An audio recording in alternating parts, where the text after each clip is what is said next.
what Novalis is suggesting, and you could pull this to some extent out of the monologue itself, I think, is that words are the ways in which we have a world.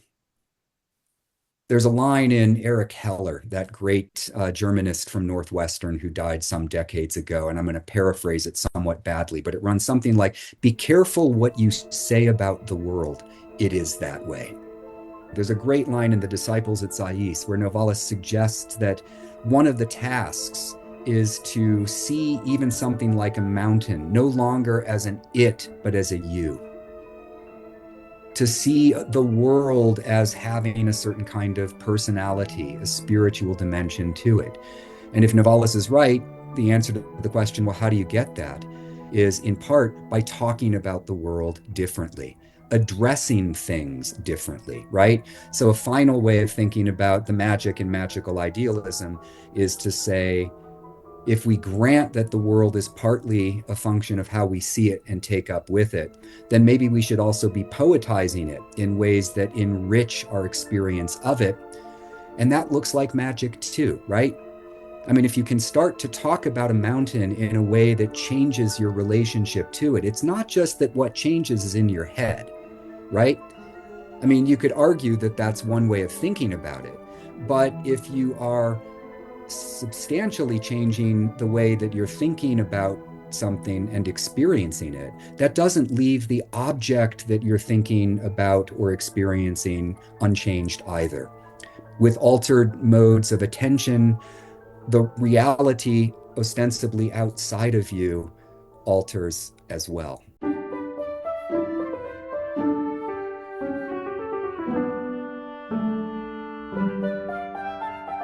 Solomon and Smith.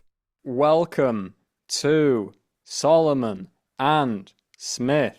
I'm Jack Schruckenpeter. That is Milo Garner. Neither one of us is Solomon or Smith, but together we are Solomon and Smith. This is a conversation with James Reid. What's his middle initial? I know he L, goes... I think. James L. L. Reid? Oh no, it's a different guy. Who's this? James L. Reid, an American politician and jurist. Look, this Well, is not a conversation with the American politician and jurist James L. Reid. I'm sorry, half of you can click off the video now, like disappointed that you don't get the conversation with James L. Reid. This is a different James Reid. This is James D. Reid, E. people. Reid. This is James D. Reid, the man, the legend, Denver resident. A doctor, he got his doctorate at philosophy at the University of Chicago. He's currently professor of philosophy at the Metropolitan State University of Denver. Teaches ethics, history of philosophy, axiology. What's that? I don't think he's a Denver resident. I recall him not being resident Sorry, in Denver. Denver resident. No, not a Denver resident. Edit that into the bit earlier. A resident of Smith Peak or Pikes Peak. Johnson Peak, the American mountain. He lives on the top of a mountain, the American mountain. He sits at the top of the mountain, thinks big thoughts about America, about Germany, about, well, that's it, just about America and Germany. But my God, the depth is mountain deep. He's an upside down mountain of brain going into the world. Please stop me talking. So he talks a lot about this fella we like to call Novalis, but who is actually Georg Philipp Friedrich Freiherr von Hardenberg, who is a German-speaking man, philosopher, poet, natural scientist, lover, father, not father, son, yes. In various respects, a man of all seasons, one of those sort of Goethe-style mega brains we no longer produce in the world because things became what happened with things? They got too specialized, they got too distinct. Yeah, The academy he was got too invented. specialized. But Novalis, he did everything. The opposite of specialized. Well, he specialized, but in being. If you're a specialist in being, anything goes. James has translated Novalis, a sort of selection of his works, his major works recently for Oxford World Classics into English. We I speak a think little it's bit the Oxford University Press. Oxford University Press, not Oxford World Classics specifically. Hey, we're falling apart on this one. We talk a little bit about the art of translation, a bit about that kind of that usual Solomon and Smith shtick, but we mostly just talk about Novalis as a thinker, who he was, what kind of ideas he had, what was he responding to, what did he cause.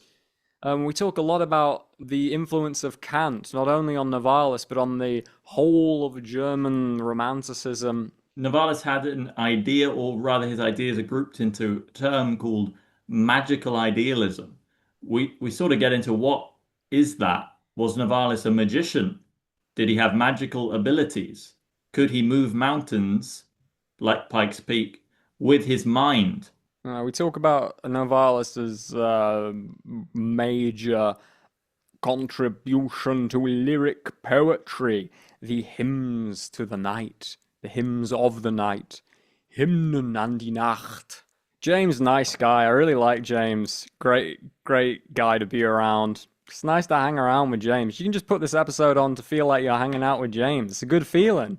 It's a good feeling. We Yeah, felt good hanging out with James.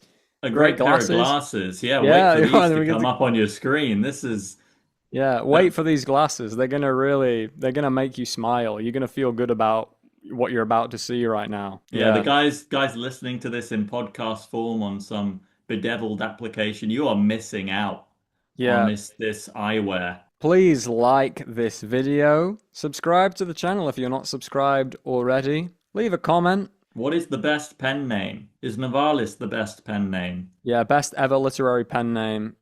Are we saying Novalis? Are we I think saying it probably is Novalis, but you can give it a go if you think there's a yeah? better one. It means like rudderer through the new land, like ruddering a boat through the new land. Pretty groovy, right? If you want more, if you're sort of hungry, if you have a jealous hunger for more, we do have a Patreon to which you can subscribe and devote vast amounts of your wealth, unreasonably large portions of your estate, to the point that later you'll have some kind of butler or something go through the books and say, "Sire, I fear we are ruined." And you say, "But how is this so? I thought the lumber yard was producing good lumber."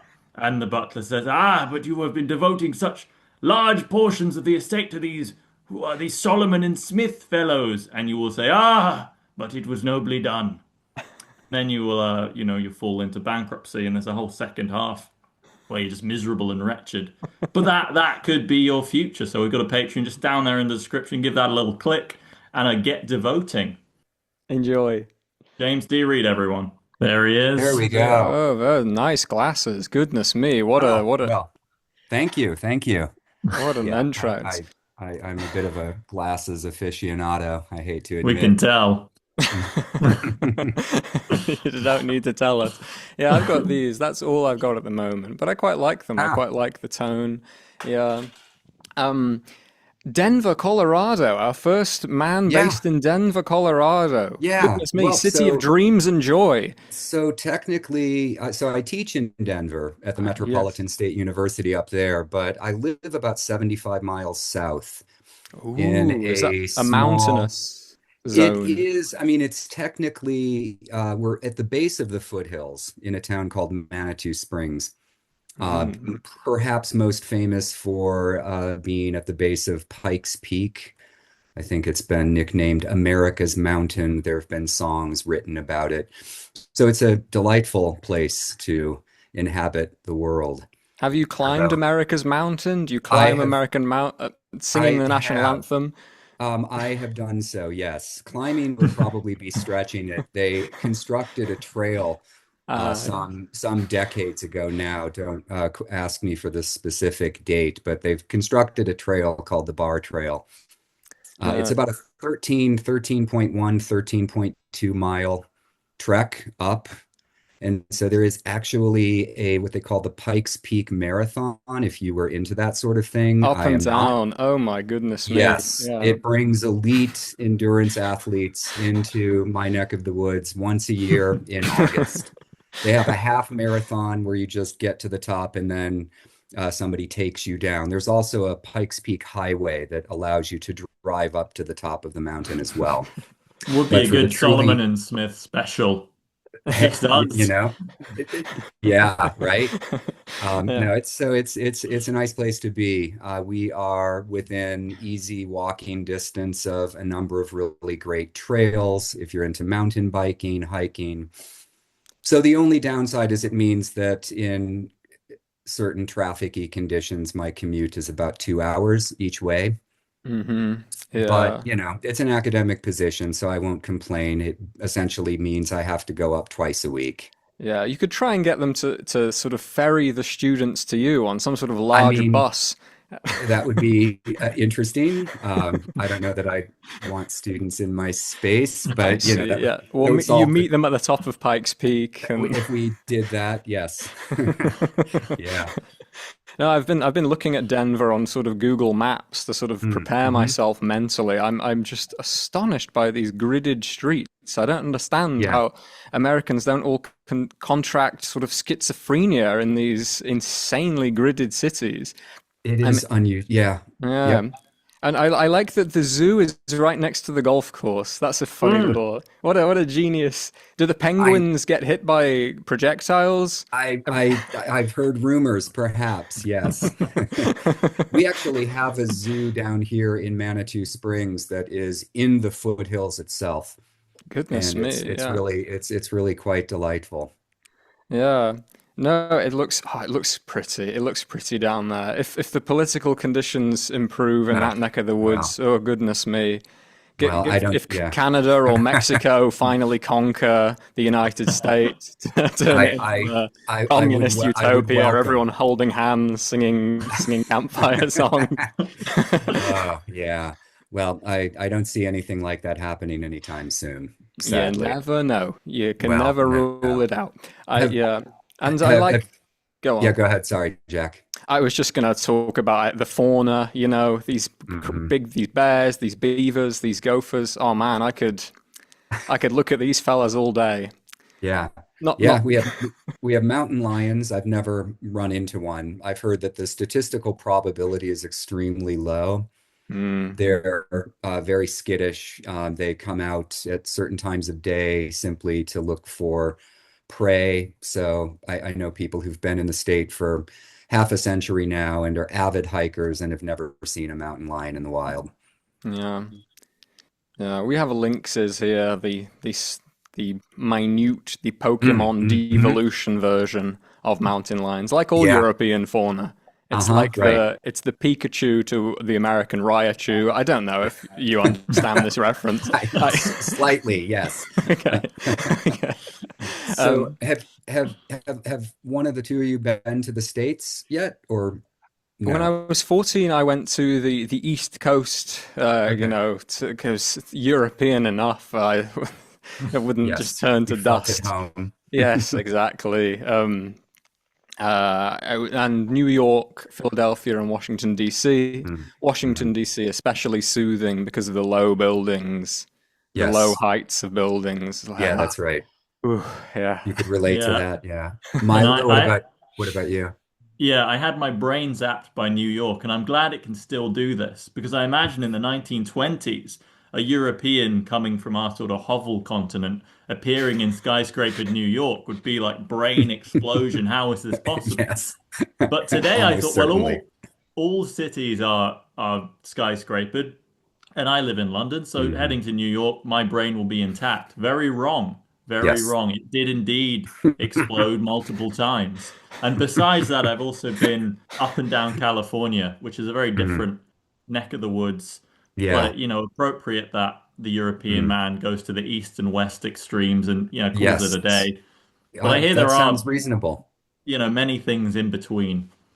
Yeah, the autumns. That's the main sort of envy that I have in the old Mhm. world is your kind of ridiculous laser beam neon colors autumns that you Yeah. you have over there. It's quite beautiful. Yeah. And in the state of Colorado, if you get high enough into the mountains, you get glorious aspens. Just, Yeah. as far as the eye can see. I don't know if you've ever seen pictures of aspens in September, October, but it's really quite stunning. And then we've got wildflowers in certain parts of the mountainy regions in Colorado that start coming in, I want to say, in early to mid-July. And my spouse and I made a trek for the first time a few years back to a small mountain town called Crested Butte, exclusively for the sake of doing a wildflower hike. And it was unlike anything I'd ever laid eyes on. I was prepared with some, online images ahead of time, but nothing could fully prepare me for just the glorious splashes of color in all directions. And the Mm. hunt for flowers is, a very appropriate trigger for the conversation we'll be having today. There we are. Yeah. Should I, Correct. should I read the Yes. poetic epigraph? I've Um, got our poetic epigraph. Every guest yes. gets one. Okay. Um, um, all right. Autumnal spring, violet vapor sagging on lilac thickets, on lean twigs of quince, pear, Paul's scarlet, and green sprigs of box elder, which click off and float in seamless fractals from their sockets into the May markets, landing in creamy woolen baubles, painted pebbles, satchels, and baskets of pepper, parsley, asparagus, and rocket. A leaf lands in my hand.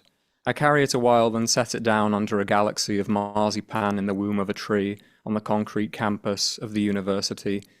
The town of Landau breeds students of psychology, armies of tidy teenage women armed with acronyms for every personality, trained for holy war on every nameable insanity. To relieve Germany of her brain mist would require an equally populated empire consisting entirely in therapists. To understand the German language, even a few words is already a crippling psychological disorder, curable only by madness or the annihilation of the universe. Which brings me to you, dear Novalis, dear friend. You are the craziest, completely sane man this planet has ever produced. I love you. Let us drink tomato juice together under the flowering chestnuts of Goethe Park and pretend that the world exists, which it does, we will realize, in a 16-minute spasm of unqualified bliss. Tears of language will fill our eyes. We will weep worlds and sweat souls. Eternity burns on the present's coals. That's beautiful. Thank you very much. Is that your produce, Jack? Yeah, that's my produce, my spring produce, Hmm. my asparagus basket. Um, I've been loving rereading lots of Novalis in preparation for this episode. I love this guy. I think he's kind of sadly underread in English. Maybe there's Yeah. a problem of untranslatability with all lyric poetry. Yeah. But I wonder if you could just start us off by saying who is Novalis? Hmm. Yeah, so Novalis, 18th century German philosophical poet. And I want to stress the importance of thinking of him both in philosophical terms and in the more obvious register of his being a poet. He was born in 1772, died of tuberculosis in March of 1801, just shy of his 29th birthday. He was importantly one of the founding members of the early Romantic school in Germany. Think figures like Friedrich Schlegel and his brother August Wilhelm, the German theologian Schleiermacher. There were other figures who were sort of on the margins of the early Romantic movement. Schelling, the student of Fichte, who went on to develop a sort of anti-Fichtean conception of nature, was often, at least loosely associated with this group of early German Romantic philosophers and poets. There's a lot to say about his trajectory, despite the fact that he was here for just under 29 years. He was an intensely studious character. He spent lots of time engaging with the writings of Kant and Fichte. He studied briefly under the poet Friedrich Schiller before going on to take a degree in law.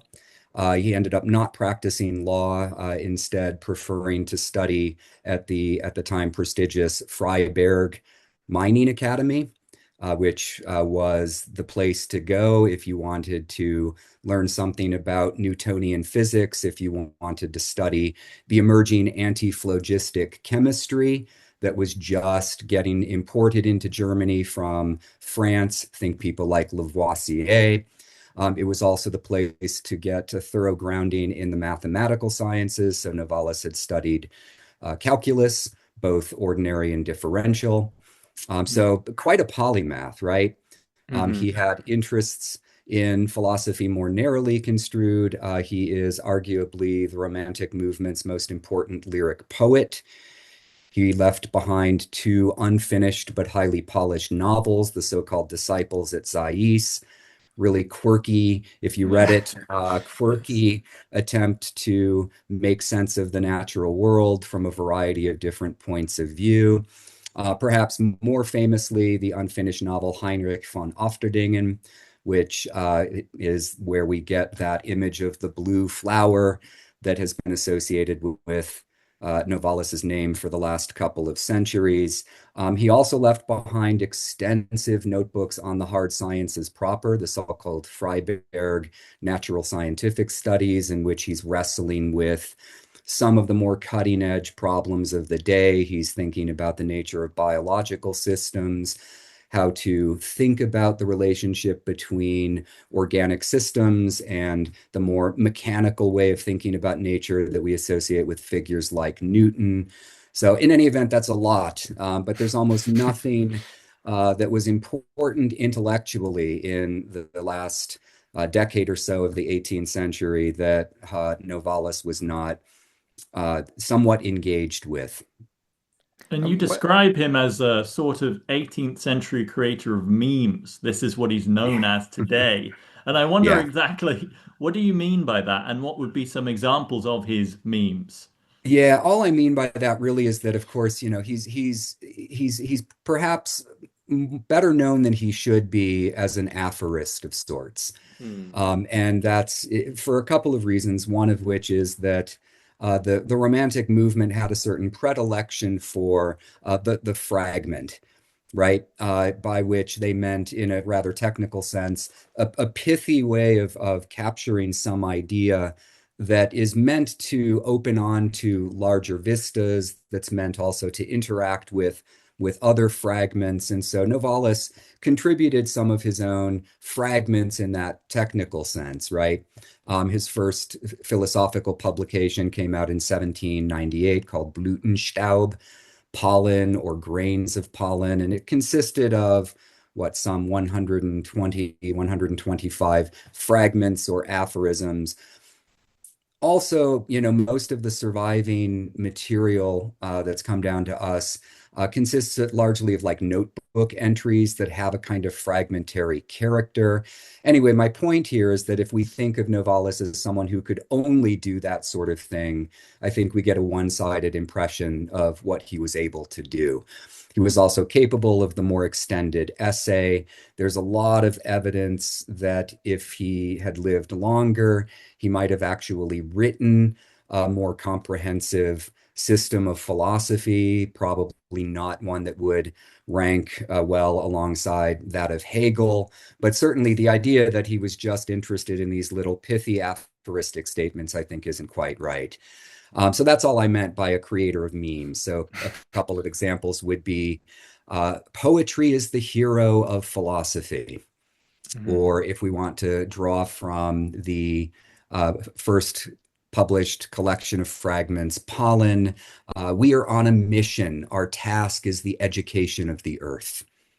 I wonder if I mean, maybe this is a bit of a too broad a question, but I wonder if it would be possible to summarize some of the main concerns Yeah. of German Romanticism in general, and talk about how exactly Novalis fit into that. So, in what way does German Romanticism break from what came before it? What's it Mhm. reacting to? And how could we summarize the movement? No, it's an excellent question. So the first point that would be relevant to make, and how to periodize gets really tricky fast, but it's common to distinguish between an early, a middle, and a late series of stages in the German Romantic movement, right? So Novalis is dead in 1801, so that places him in the camp of Frühromantik, early Romanticism, right? Which, depending on how you calculate, begins probably roughly 1795, 1796, and runs until roughly 1801, 1802. So I'm going to confine what I have to say about German Romanticism to that early or Früh Sure. phase of Yeah. the movement. Um, Importantly, every one of these thinkers is wrestling with Kant and Fichte, right? So if we want to think about it in these terms, probably the most important intellectual development in the late 18th century is the emergence of Kant's Critique of Pure Reason, followed by some other critical writings, the Critique of Practical Reason, the Critique of Judgment. The Critique of Pure Reason appears in 1781, the Okay. second critique in 88, and then the Critique of Judgment in 1790. Kant published other things after that, including an important treatise on ethics in 1797 called the Metaphysics of Morals. But essentially, Kant initiated a revolution of sorts that every serious thinker in Germany is responding to in some ways over the course of the next 10, 15, 20 years. And so if one were to summarize what Kant's achievement is, and it's tough, right? The first critique Yeah. was in its first edition in German was an 856-page behemoth, hard to summarize, but in a couple of bullet points. So one of the things that Kant came to realize in the spirit perhaps of Descartes, but in a significantly modified way, is that there's no way of making sense of reality without bringing the human subject and the powers of the human mind to bear in its interpretation. So the idea which we might associate with, I don't know, Plato and Aristotle in the ancient world, figures like Spinoza in the modern era, the idea that you could think about reality from, say, a God's eye point of view that wouldn't bring human subjectivity and human capacities into the picture. That's a thing of the past with Kant. Kant Mm. argues that we have certain subjective features of our mind that make it possible for us to have access to reality itself. And so there's a subjective turn, if you will, Mm. that we associate with Kant that almost everybody after Kant is going to take seriously. I know Heinrich von Kleist said that after reading Kant for the first time, he felt like someone had put obscuring glasses over his Yeah, eyes yeah, that he that's was right. unable to take off for the rest of Yeah, his life. yeah, it's a That's beautiful image. That's uh, right. of that how that felt at the time in the sort of intellectual sphere. Just Yeah. what a lightning bolt that was. And is the Romantic movement? Would you say it's primarily in a sort of conflict stance to Kant, or do you think it's more Mm. developing um, certain trajectories that Kant opened up in That's the philosophy? that's the if I had to single out one of the most important scholarly issues that still gets debated today, it would resolve itself in the question, are thinkers like Novalis and Friedrich Schlegel, are they Kantians or are they anti-Kantians? They're clearly post-Kantians, but just in a rather silly chronological sense of the term. You know, by the time they really start doing their work, Kant is senile and close to the grave. I'm of the opinion that they are extremely, best understood as extremely eccentric Kantians. And what I mean by that would take probably longer than we have to cash out in significant detail. Okay. But in a nutshell, so one of the things that Kant argues in this more subjective oriented way of thinking about reality is that even just to have something like a perceptual experience of objects in the real world, you need a capacity for what he calls productive imagination. Mm. So Kant introduces this incredibly powerful and influential view that comes into conflict with most philosophers on the imagination in the early modern period, right? Descartes thought, for instance, that the imagination was more likely to lead us astray than to track the truth. And he says things in various contexts that make it sound as though if we just got rid of the imagination, the human mind would be so much better equipped to track reality accurately, right? Mm. And Kant is like, oh, no, not at all, right? He defines the imagination in a couple of contexts as the power to make the absent present. It's beautifully pithy. It's unlike Kant to be pithy, but it's a great definition. And if you think, okay, so that seems like a good way of thinking about the imagination in general. And then if you ask yourself, well, if we took that power out of the human mind, what would be left, right? I mean, Mm. how many of the things that we're able to do, even just at the level of perception, is a function of our ability concretely to make absent things present to us, right? So I don't obviously mean to be suggesting that I have to form an image right now of what's on the other side of that door. But there is a sense in which I have a sense, right, that the limits of this room aren't the limits of the universe. And if I had no windows, right, it would be a mark of insanity for me to think that the universe had contracted itself into the space that I currently inhabit right now. And so Kant argues quite convincingly that in order just to have access to an object like this cup here, if I just had access to the features of it that are immediately present in sensation, I would have a meaningless cluster of impressions and not the perception of, in this case, Yes. that object that we call cup. So Kant makes this decisive step that influences almost everybody in Germany over the course of the next decade or so, of making our capacity for an imaginative life central to our ability to know things at all about the world. And the Romantics are like, yes, thank you for that innovation. Mm. Now, Kant stops short of arguing that we need imagination in order to do a whole bunch of other things as well.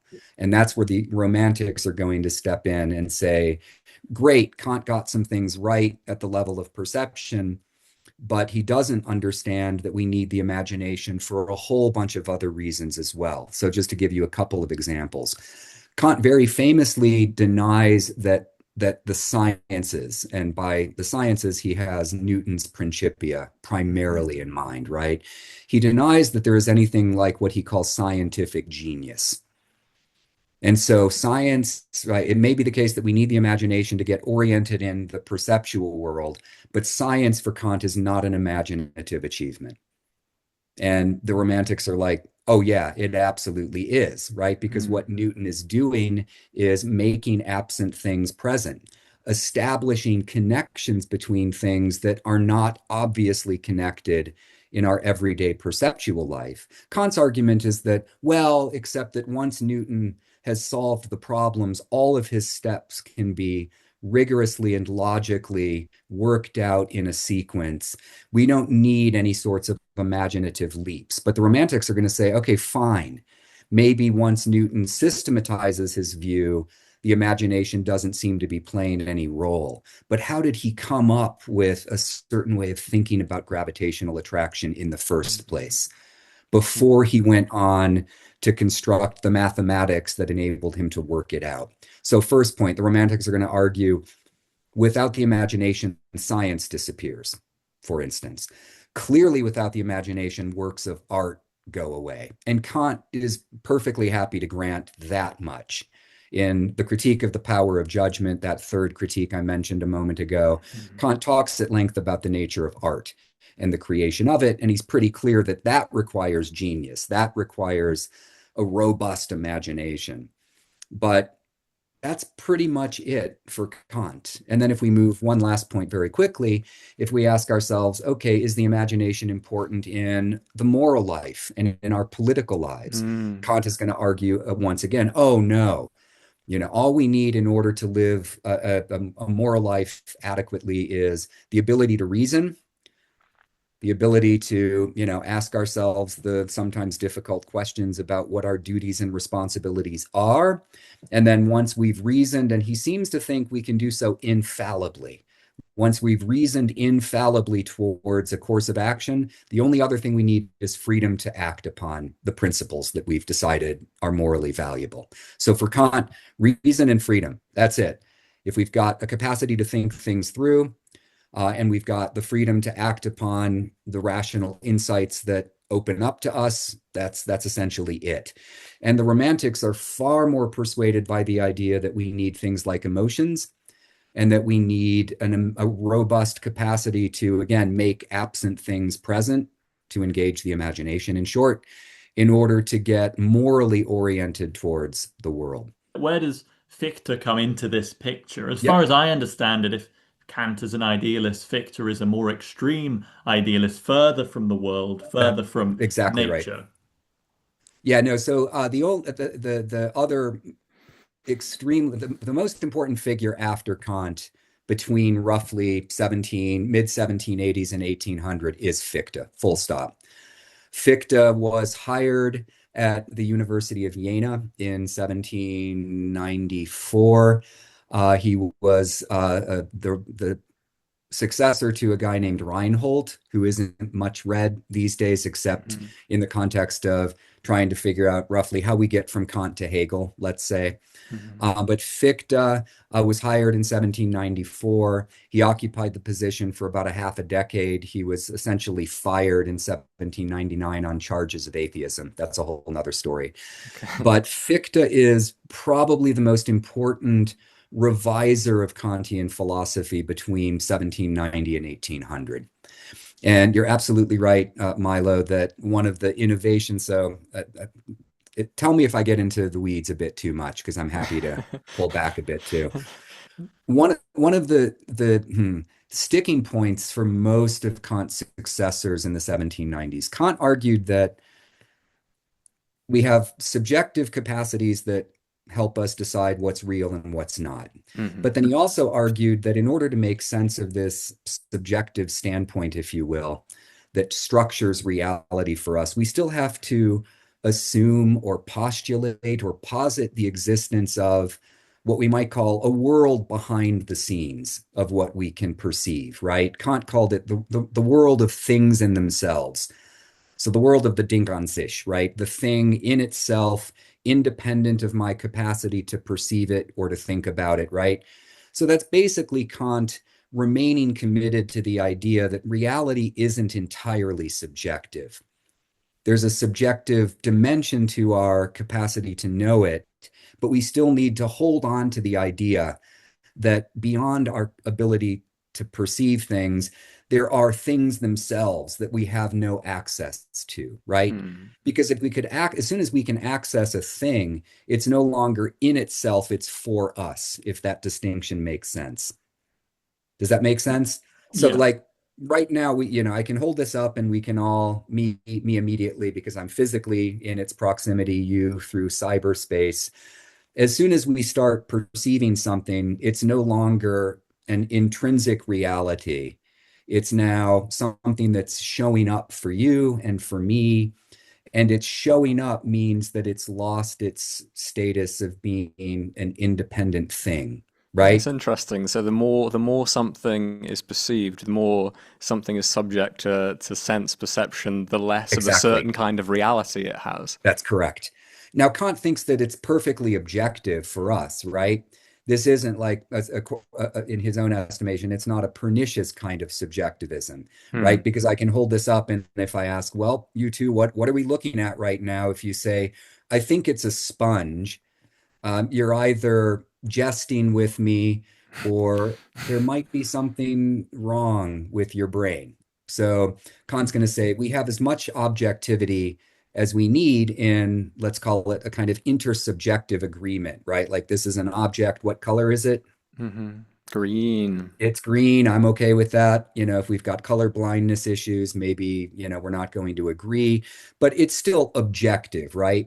So his form of idealism, he calls it transcendental, is still consistent with a certain kind of everyday realism as well. But what he's adamant about is the idea that the realism isn't metaphysical and absolute. We're still getting a reality for us Yes. human beings from what he sometimes calls the human standpoint. And so, to cut a long story as short as possible, if we eliminate the human standpoint and just ask ourselves, okay, so how should we think about things in the absence of such a standpoint? Kant's going to Mm, say things in themselves. And that's all you mm, can really say about them, right? Because as soon as you start talking about those things, they're no longer in themselves. They're apprehended from that human yeah. standpoint. Uh, mm, And again, as I said a moment ago, they become for us. So to get quickly back to Fichte, Fichte thought that the very idea of a thing in itself is incoherent. mm, And so as Milo was suggesting, right, like Kant has a subjective dimension to his thinking. Fichte enters the picture and seems to exacerbate that subjectivism such that like it no longer even makes sense or appears to make sense to talk about things in themselves, right? It's all appearances, if you will. It's all things for us from this subjective point of view. one very prominent absent thing that is made present in day-to-day life, but also in the work of a philosopher or a writer is language. Yeah, When you say cup, the sound waves that enter your ear are just a garble of sense impressions. exactly. That's right.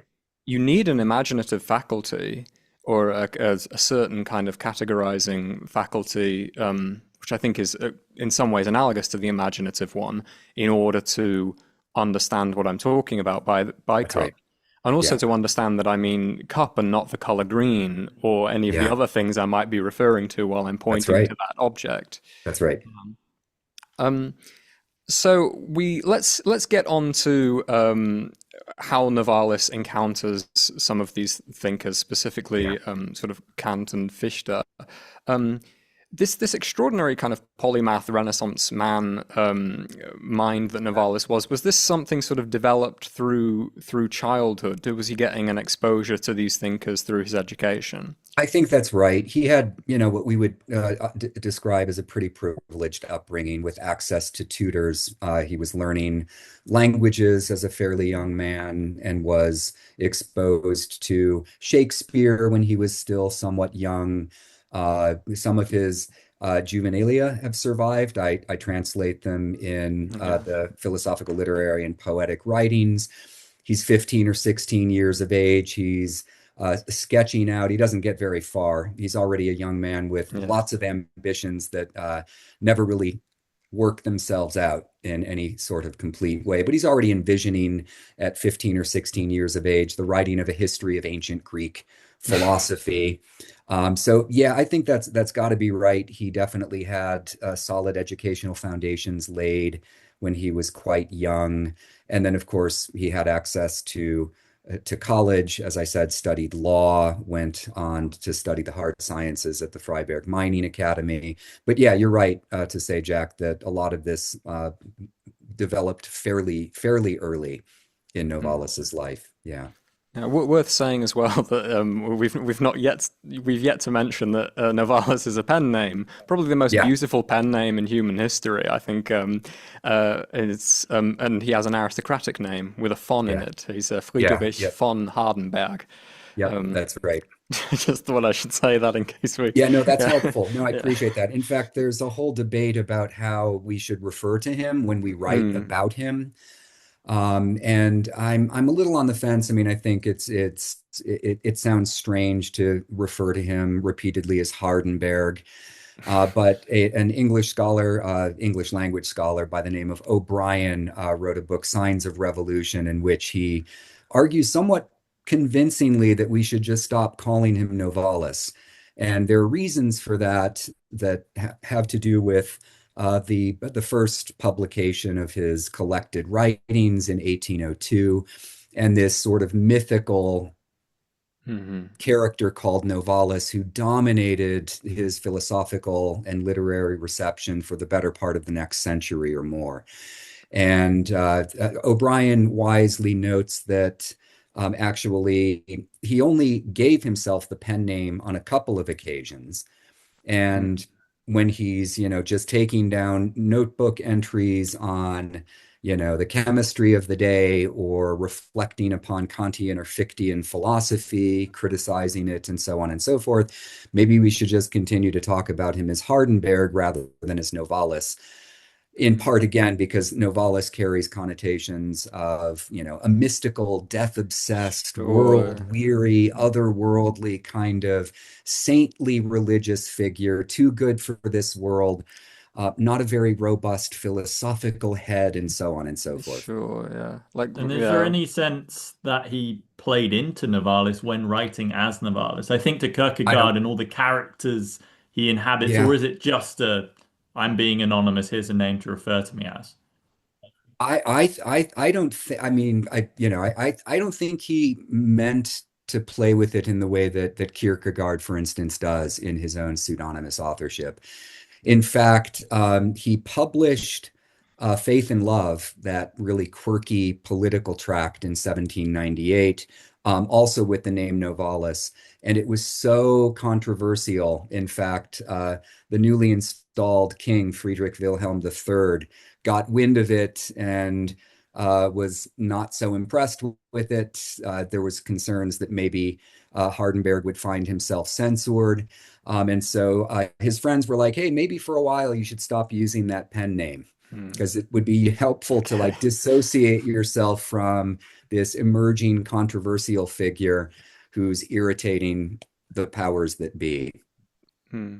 And how does Novalis get in with this sort of small group of thinkers that we come to call the Romantics? We think of them as like studying the Yeah, hard sciences. It's yeah. interesting that there's the amount of sort of social sort of interflow between a figure like Schlegel is very, very firmly in what we would now call the humanities, Yeah. Geisteswissenschaften Yep. in Yeah, that's German. right.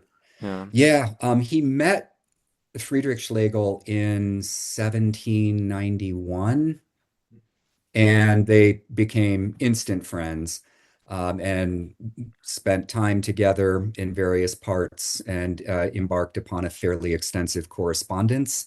Mhm. And so it was through Friedrich, essentially, that Novalis was introduced to some other members of the circle, including Schelling, the theologian Friedrich Schleiermacher, and the like.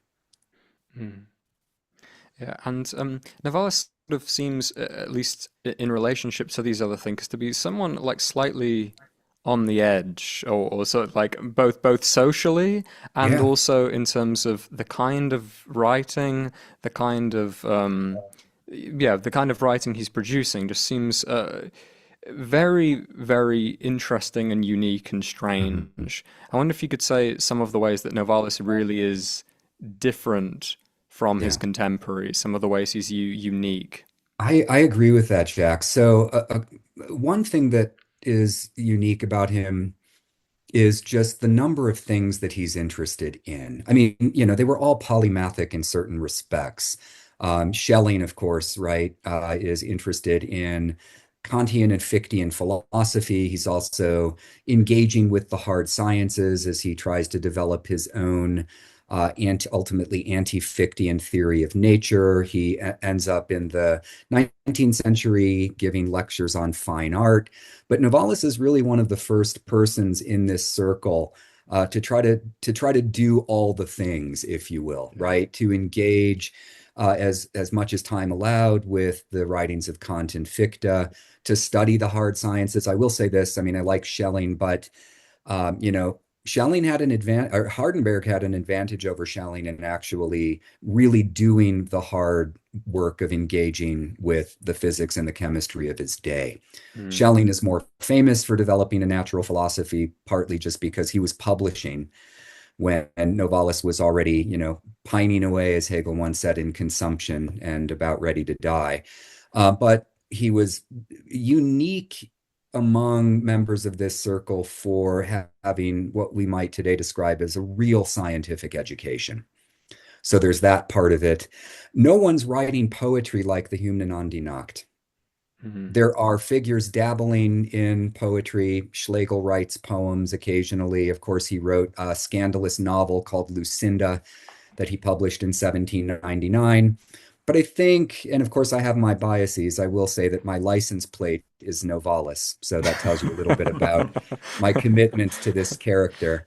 Um, I have my biases for sure, but when you compare some of what Novalis is doing in the literary and poetic spaces with some of what Friedrich Schlegel is up to, I mean, I think, the only other poet of the period who compares with Novalis, and I would probably be prepared also grudgingly to grant exceeds him, is Hölderlin. Hmm. So he's one of the circles, and Hölderlin probably I'm among those who think that he's not even really on the edge of the Romantic movement. He's doing things that are similar Hmm. to it, but he's really he's on the outside in ways that Novalis wasn't. So Novalis is the movement's most accomplished poet and literary figure. He's the one who's got probably the best grasp at the time of the hard sciences, including arithmetic, geometry, calculus, and the like. He's also a first-rate engager with Kant and Fichte. So there's really nobody quite like him, especially not at that age, right? I mean, he's writing extensively on Kant and Fichte when he's still, a 23, 24-year-old kid. I wonder what what kind of personality this was in person. I mean, do you have Yeah, any sort of speculations based on like letters or like yeah, what was it like to be around this kind of person? Because I yeah, can't emphasize enough how sort of extraordinary the writing is, how yeah. a strange intensity, Mhm. encyclopedic um, uh, attention, and Yeah. yeah. Yeah, to judge by some of the portraits that have survived and that are included in the Historisch-Kritische Ausgabe, written by people like his brother, Tieck, contributed his own somewhat misleading portrait, right? Because he's more interested in defending the religious Novalis at the expense of other Novalises, if you will. But the suggestion is that he was incredibly amiable, maybe not, quite the life of the party, but a really sociable young guy, a good conversationalist, a fun person to have around and to drink some wine with and have good conversations with. Mm. I wonder if we could talk a bit about the Hymne an die Yeah, Nacht, the hymns to the night, or the hymns of the night, I suppose you could yeah. also go with that preposition. Um, a something that like you in the textual history of them, Mhm. there are two versions that float Yeah, around quite a bit in German. yep. There's one that's the die The Handschriftliche, Handschrift, yep, yep. and then there's one that's like, oh, is it Athenaeum? Gluck, So, yeah, yes. yep, yeah, Um, that's right.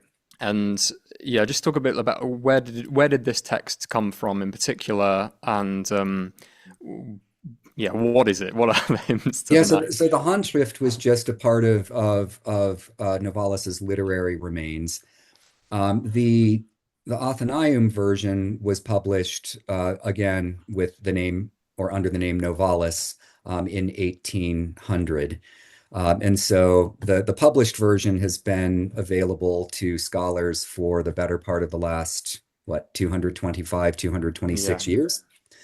I can't recall when the Handschrift was discovered, so I won't Okay. say a Yeah. whole lot about that. Worth I don't saying, tra yeah, just like I'll hold up this book to show like how they look a bit different. So a lot Yeah, of the Hymne an der Nacht, the one that we know, the Athenaeum version is a yep, lot of it is prose. You know, a lot of yep, it, that's the right. words go to the edge of the text, whereas in the Handschriftliche Fassung, the pages look a bit more like this. Yeah, that's right. So he was sort of seems to have been a bit more concentrating on line breaks in this handwritten version That's right. that came a Yep. bit earlier. But yeah, Mhm. just the hymns to the night. Where do they originate from? They're coming towards the end of his life. They're probably Yeah, his that's most right. significant contribution to poetry in That's German. undeniably true. Yeah, that and the Mm. spiritual songs, the so-called Yes. Geistliche Lieder, Mm. which also important reception history that we could talk about at some point if you wish. I'm more interested in the hymns to the night for a variety of reasons. So we haven't talked about one of the more salient biographical facts, which concerns the death of his young fiancée, Sophie von Kuhn. So Sophie, he gets engaged to her initially without telling anybody.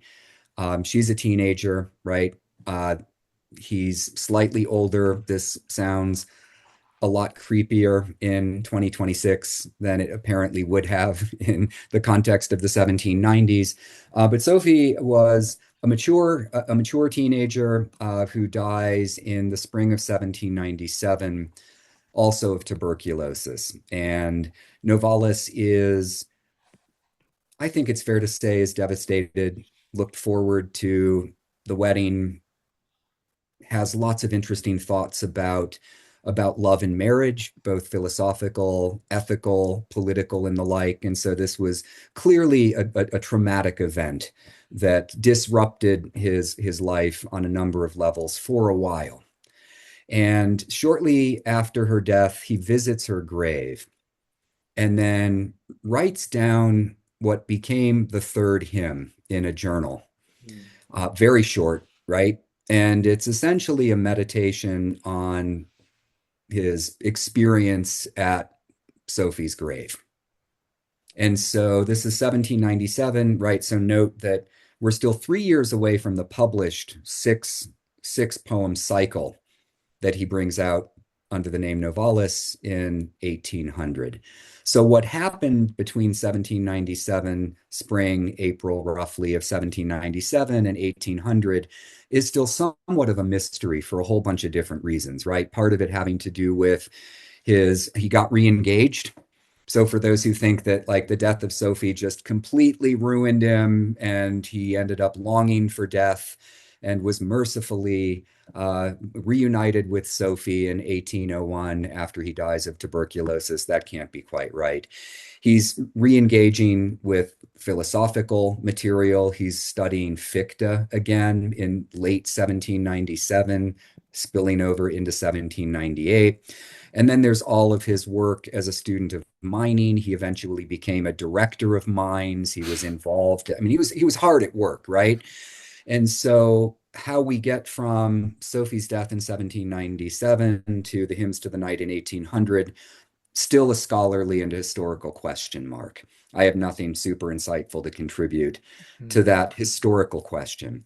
But the thing that's interesting to me is that something happens between 1797 and 1800, and it's that the so-called Sophie experience, as it's sometimes called in German, the Sophie-Erlebnis, gets transformed into a much bigger cycle that wrestles with like all of the hard existential questions. How do we come to terms with a world that seems to take away all that it gives? How should we approach our romantic or erotic life, knowing that the things that we find ourselves attached to are mortal beloveds, right? And it just, the point is that what initially begins, arguably, I think the evidence suggests as much, as a kind of personal reflection on the death of his fiancée, it soon develops into a fairly sizable, still not long in terms of page numbers, but a compressed but sizable meditation on the human condition that certainly includes that Sophie experience in the third of the six hymns, but contains so much more as well. And I think it's an interesting time to bring in religion and Christianity, which Yeah. isn't necessarily central in all of Novalis's works, but particularly towards the end of Hymns of the Night, becomes quite central. So, what do we know about Novalis's relation with religion, his religiosity, his particular beliefs? Yeah, so the question was Novalis a Christian? I mean, in some sense, the answer has to be yes, right? But as soon as you start digging into some of what he says about Christianity, things get really weird really fast. So I'm going to read just a couple of passages from my translation, if you'll allow me Please, yeah. just a moment, because I do think that, uh, certainly we should approach poems as units in their own right, and we should read them accordingly. But one of the cases that I've been trying to make, hence the volume, the translation that I published not that long ago, is that we should also be attentive to how the poetic stuff interacts with things that we would be more persuaded are philosophical in a more narrow and technical sense, right? So, certainly if he says things about Jesus in that final hymn, longing for death, pay attention, but also take a look at what he says in other contexts when he's reflecting on religion itself. So here are a couple of strange claims that you'll find Novalis making in other contexts. So this is from his first published work, Pollen, that I mentioned a moment ago. And it's in the context of a fragment that is devoted to what he calls mediation, by which he means something like, in a religious context, what you might think, right? Mediation is called for when we want to relate to something transcendent, call it God if you will, but have no direct access to it, right? We need something within the world that we can experience that can provide something like what we might call a link to the otherworldly. So it's a long fragment. I'm just going to read a couple of sentences from it, but it's basically on that. He writes at the very start, nothing is more indispensable to true religiosity than a mediator that binds up. Okay, fair enough. That sounds perfectly Christian, right? If we want a relation to God the Father, we need the Son, Jesus Christ, and maybe that thing we call the Holy Spirit after Christ is gone, and so on and so forth. But here's where it gets weird. In a subsequent paragraph, he writes, everything can be an organ of the divine. Everything, right? Not just Jesus, the Son of God, not just the bread and wine, if we're thinking about the Eucharist, which is supposed to remind us of the dead Savior. He goes on to say, every object can be a temple for the religious in the sense of the augurs. Every object can be a temple for the religious. My parents are fairly strict evangelical Christians, and when I approach my mom with lines like this and I ask, hey, does this sound like a Christian to you in your sense? She's like, oh, absolutely not. I don't even know what that's supposed to mean. Everything in the world can become an object of religious mediation.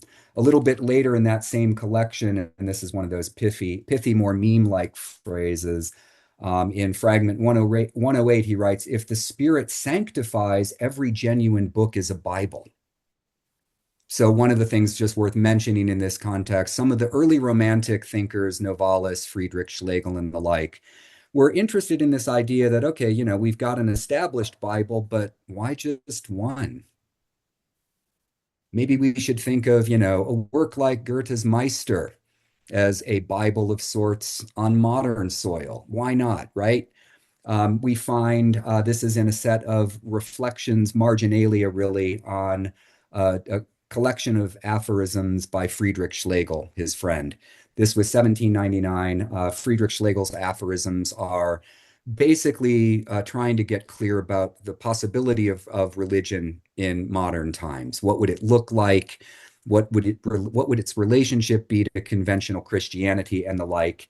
And a couple of interesting remarks here. These are Novalis's comments on Schlegel. He writes at one point, the artist is thoroughly irreligious. He works in religion as in bronze. And then just a few lines later, this is in response to a fragment of Schlegel's that runs, every concept of God is empty drivel, but the idea of divinity is the idea of all ideas. Novalis writes, I know nothing of God. Of gods only will I speak. So again, Christian, hard to say, right? Hard to say. Here's the last one that I'll quote, and this is in text, one of the few extended essays, if you will, that I've translated with the title Christianity or Europe.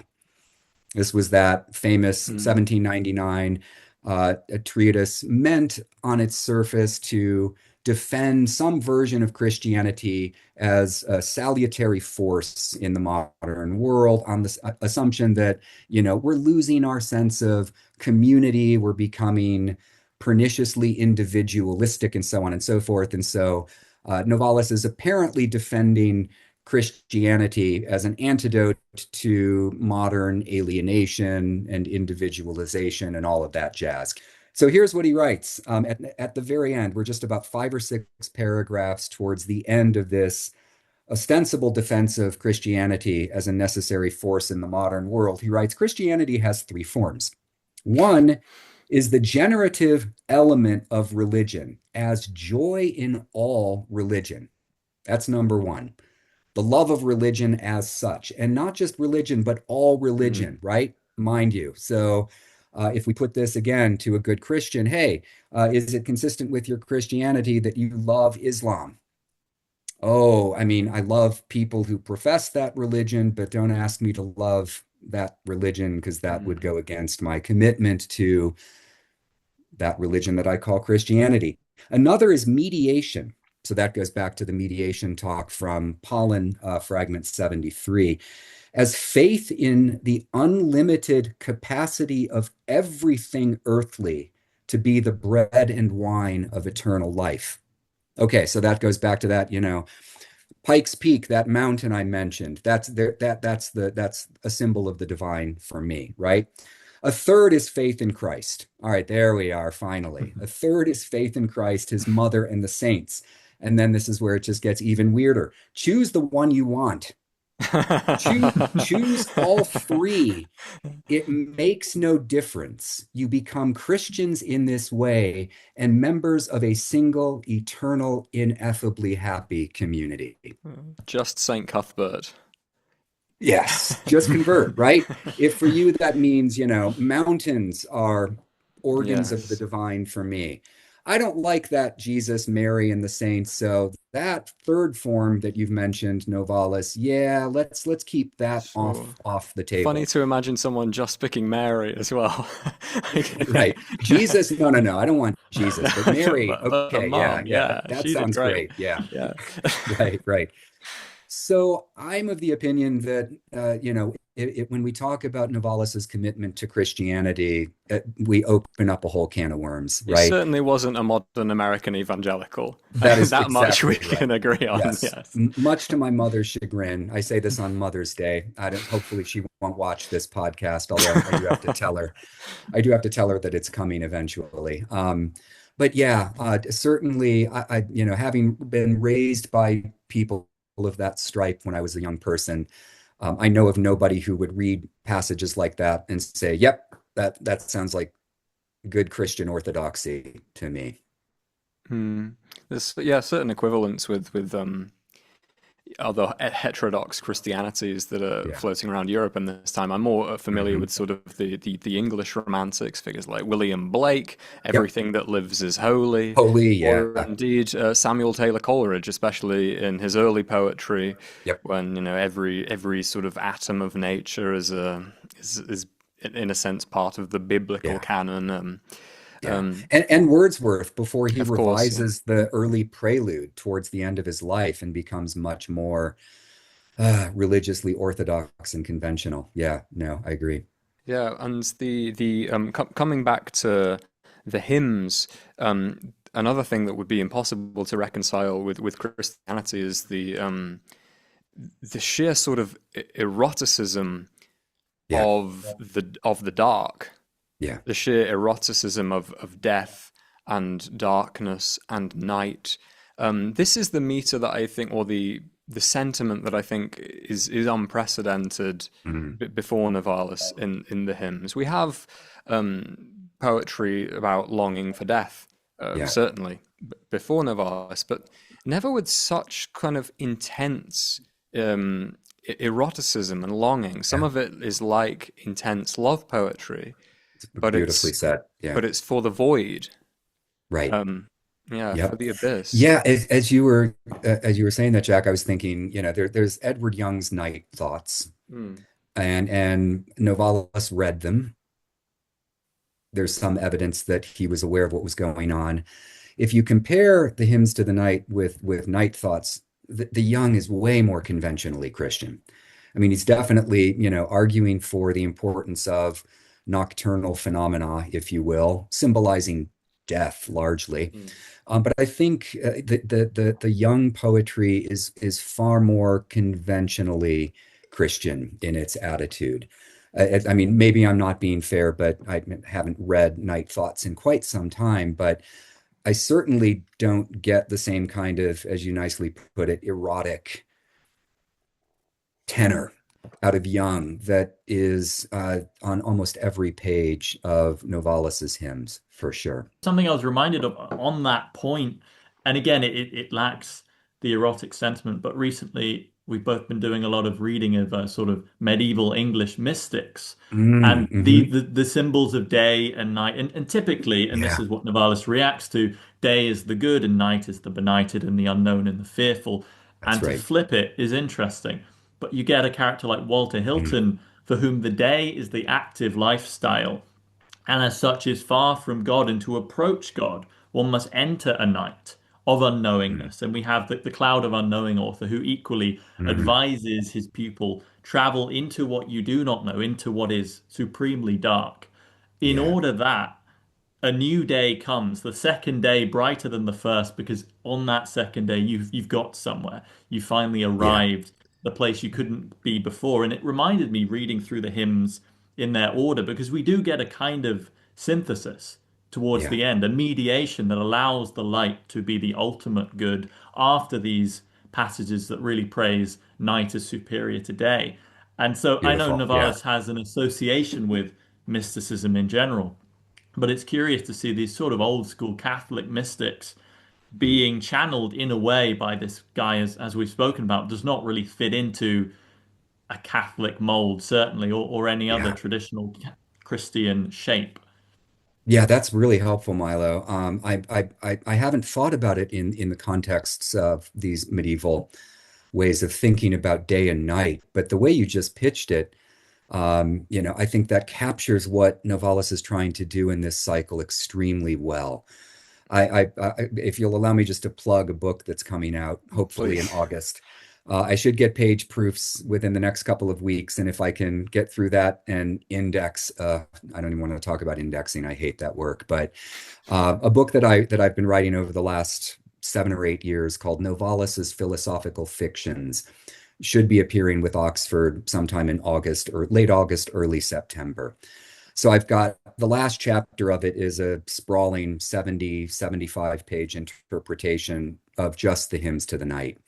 And in relation to some of these other texts that bear upon how to interpret Novalis on Christianity and the like. And you just captured my thesis in that sprawling chapter, right? Against a number of scholars who still think that the accent falls on night exclusively, and in Mm. opposition to this more integrative way of thinking about what he's trying to do, right? I mean, I think it's not like, hey, let's just die and absorb ourselves into these nocturnal spaces at the expense of day. In Mm. fact, it's a way of coming back into the daylight, if you will, nourished by something Mm. that we might describe as nocturnal. I mean, Mm. there's a passage, I'll just dig quickly into if I can find it. I haven't marked up my copy of my translation of the hymns yet, but there is a moment where he's talking about, here it is. So it's in the third paragraph, since we're not in formal verse yet, in the fourth hymn, where he writes, you still wake, he's addressing light. You still wake the weary up to work, cheerful, light. Arouse joyful life in me, but you do not lure me from the mossy monument of memory. I'll gladly stir the diligent hands, look about wherever you need me, praise the full splendor of your radiance, pursue undaunted the beautiful complexion of your artful work, gladly contemplate the meaningful course of your powerful, brilliant clock. Try to fathom the harmonies of force and what rules throughout the wonderful play of countless spaces and their times.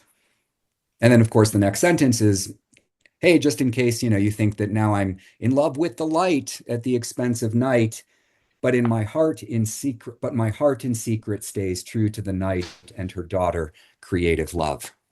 My only point there is, right, like if we see the fourth hymn as I do, as reaching a certain temporary place of rest, right? We've got the celebration of night in hymn one, light initially in the first paragraph, Yes. right? But then that morbid turn to night already in the first hymn.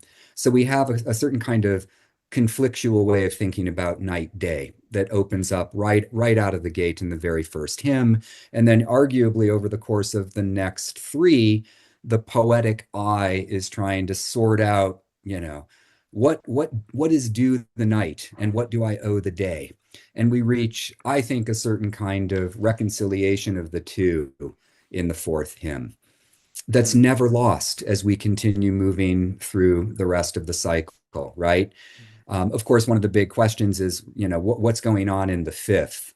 If he's already reached some sort of conclusion in the fourth, what's this, strange turn to history and how to think about it in the fifth. And then, of course, we've got the longing to death entirely in verse that brings the entire cycle to a close. But I think just going back to what you were suggesting a moment ago, Milo, like the integrative task, I think, is really a good way of thinking about what the cycle is trying to do. Mossy monument of memory is very lovely. Just Yeah. yeah. I wonder if you could read the little verse bit at the end of the fourth hymn, the Hinüber Wallich und jede Pein in your Yeah, translation. do you want me to read it in my Yeah, translation in your or translation, yeah, please. yeah, That would be lovely. sure. Yeah. Okay. I journey across, and every pain will be a thorn of lust again. Just moments more, and then I'm free to lie on love's shore, and drunk I'll be. An infinite life in me strongly swells, sorry. I look from above after you in the dells. At this mound your glory fades, the cooling wreath is brought by shades. Oh, breathe me, beloved, with all your might, that I may sleep well and love tonight. By flood of death I feel renewed, with balm and ether my blood's imbued. I live by day with faith and valor, and die by night in holy ember. Very nice. Yeah. Thank you. Imbued, good work on that rhyme. Yeah, I Tricky one. appreciate that. Yeah. That's, I have to say, so, in the email that you sent, inviting me to participate, you were initially pitching it as, hey, talk to us about the problems of translation. Sure, yeah, yeah. And, we can talk about some of that. I have to say that every time I liked translating his poetic prose an awful lot more than I like translating the formal verse. Sure, yeah, no, The problems are just so acute. There's, as I'm sure anyone that you've ever talked to, and perhaps you do some poetic translation yourself, will say, like, compromise is unavoidable. Different ways of yes. trying to solve the problem, but Yeah, and trying to stop yourself from improving it is one is one massive thing I yes, struggle with. no, I think that's right. Yeah. Yeah, So a lot of the formal verse, like, so some of the problems are just endemic to translating stuff in iambic pentameter with various rhyme schemes, right? So I don't have a whole lot of, interesting things to say sure. about that.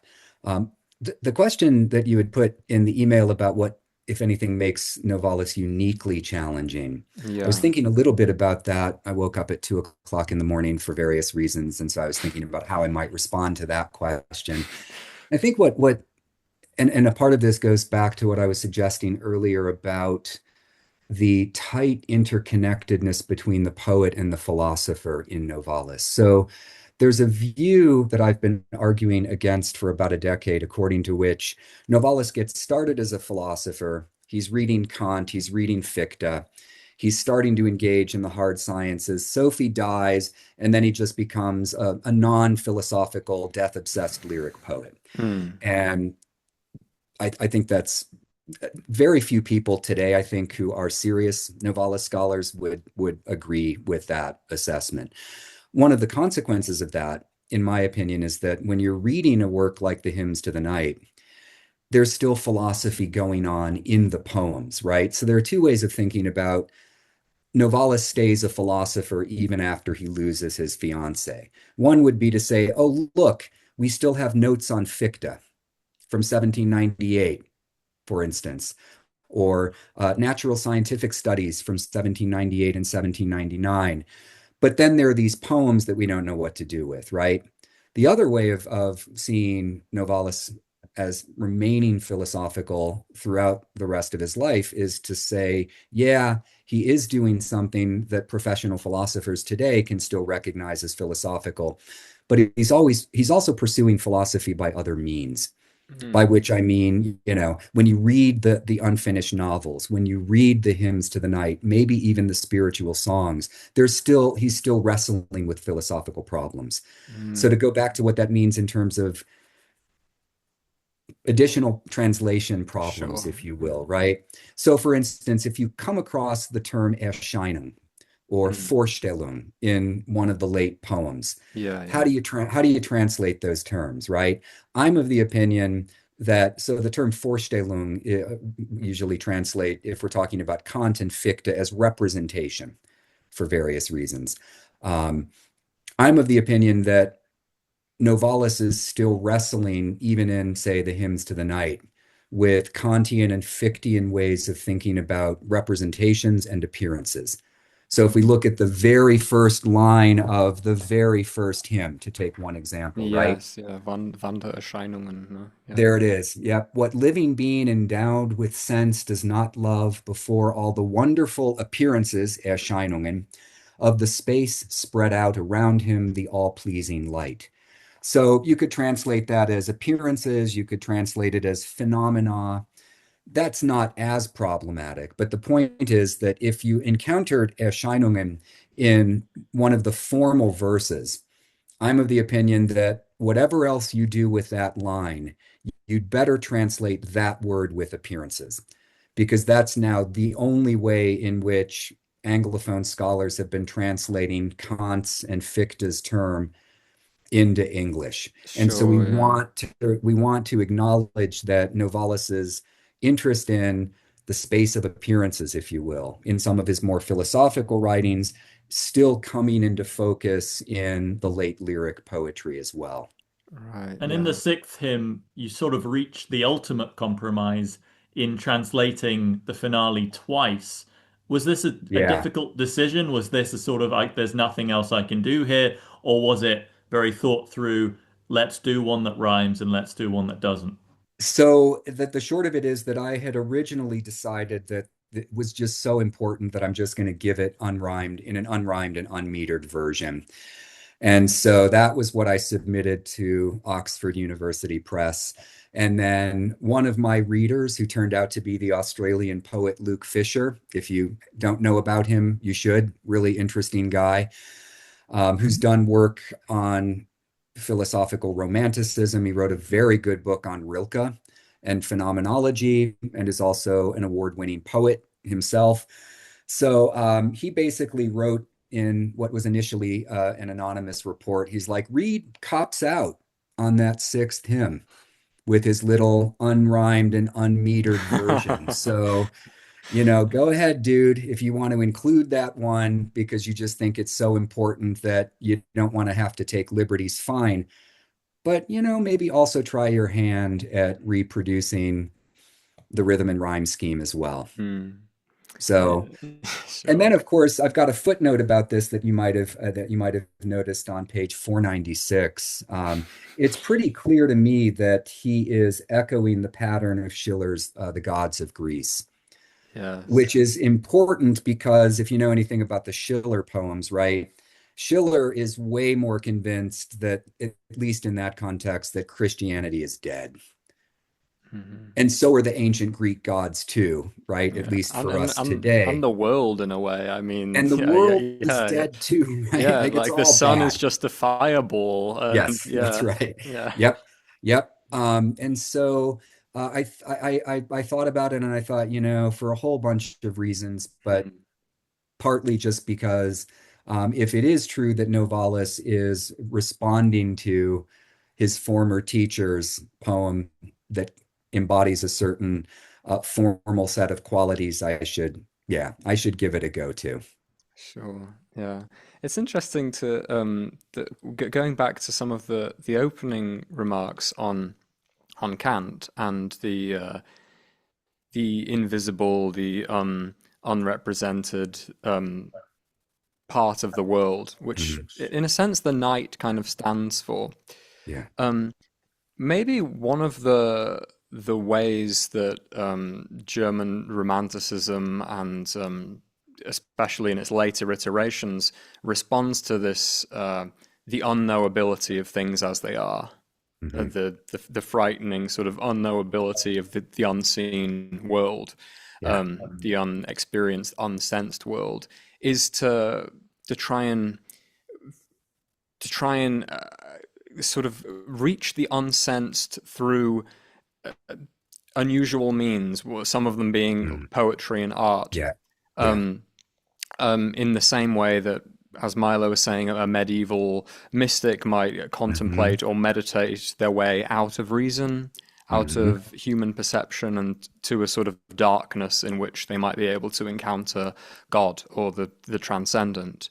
Yeah. Um, and I wonder, there's just something about the Novalis's turn to poetry um, that isn't necessarily just to do with autobiographical detail, but maybe certain statements, certain things that are unsayable in Yeah. traditional philosophical prose, certain statements that need to be in poetry in Mm. order to be themselves, and especially when we're talking about the limits placed on philosophy, the limits placed on what we can know by Kant.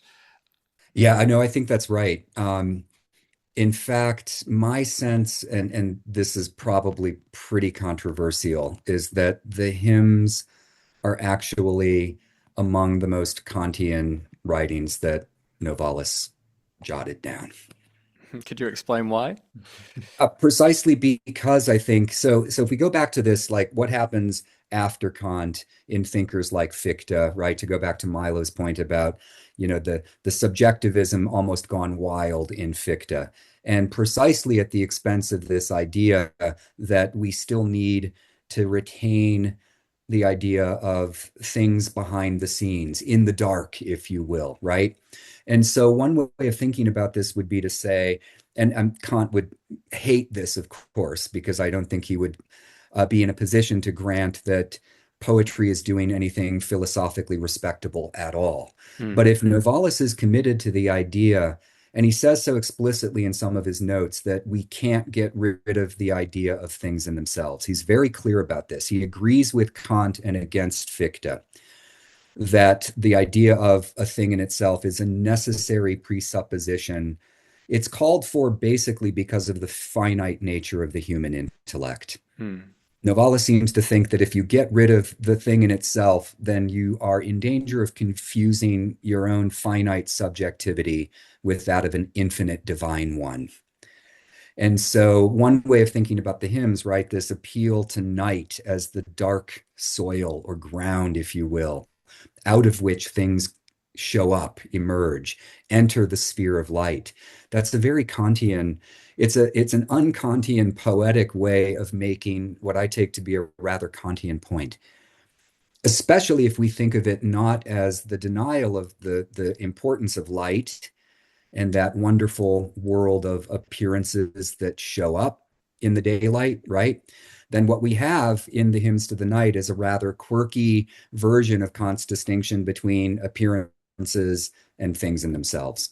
And I'm always fascinated by this conflict that is played out here of forms, which is to say, there is poetry which can only be poetry and philosophy which can only be Mm. philosophy. I remember some years ago having a conversation with a philosophy student who'd recently graduated, who Mm. informed me that for the most part, Camus is not a philosopher because he is a novelist and he does not Right. write philosophy. And Yeah. philosophy being a recognizable genre of writing. And when you look at the propositional stuff from Kant and from his forebears and afterbears, you can recognize it, and you know when you're reading a Yeah, philosophical text, and even when for you sure. read Heinrich von Ofterdingen, it's that philosophical novel. But I'm Hmm. curious at the attempt, especially in recognizing the abstraction of language, to therefore arrive at an idea which isn't through what seems to be empirical propositional Hmm. statements, but another Yep. way. And I wonder if Novalis' own monologue, which he writes on language, which is very Yeah. short and very elusive, Mhm. can be brought in here. Because Novalis becomes an extremely radical thinker if we believe he's trying to almost reform philosophy. To say, all right, Yeah. I gave it a go in the studies. This is how philosophy Hmm. is written.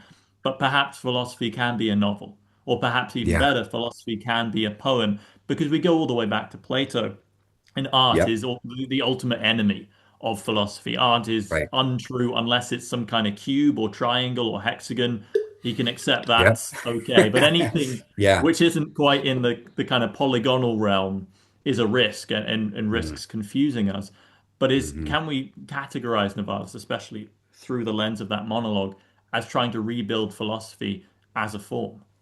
I think so. Yeah, the monologue is a tricky piece in part because it seems there's not much like it anywhere else in any of his surviving notes and fragments and published writings, right?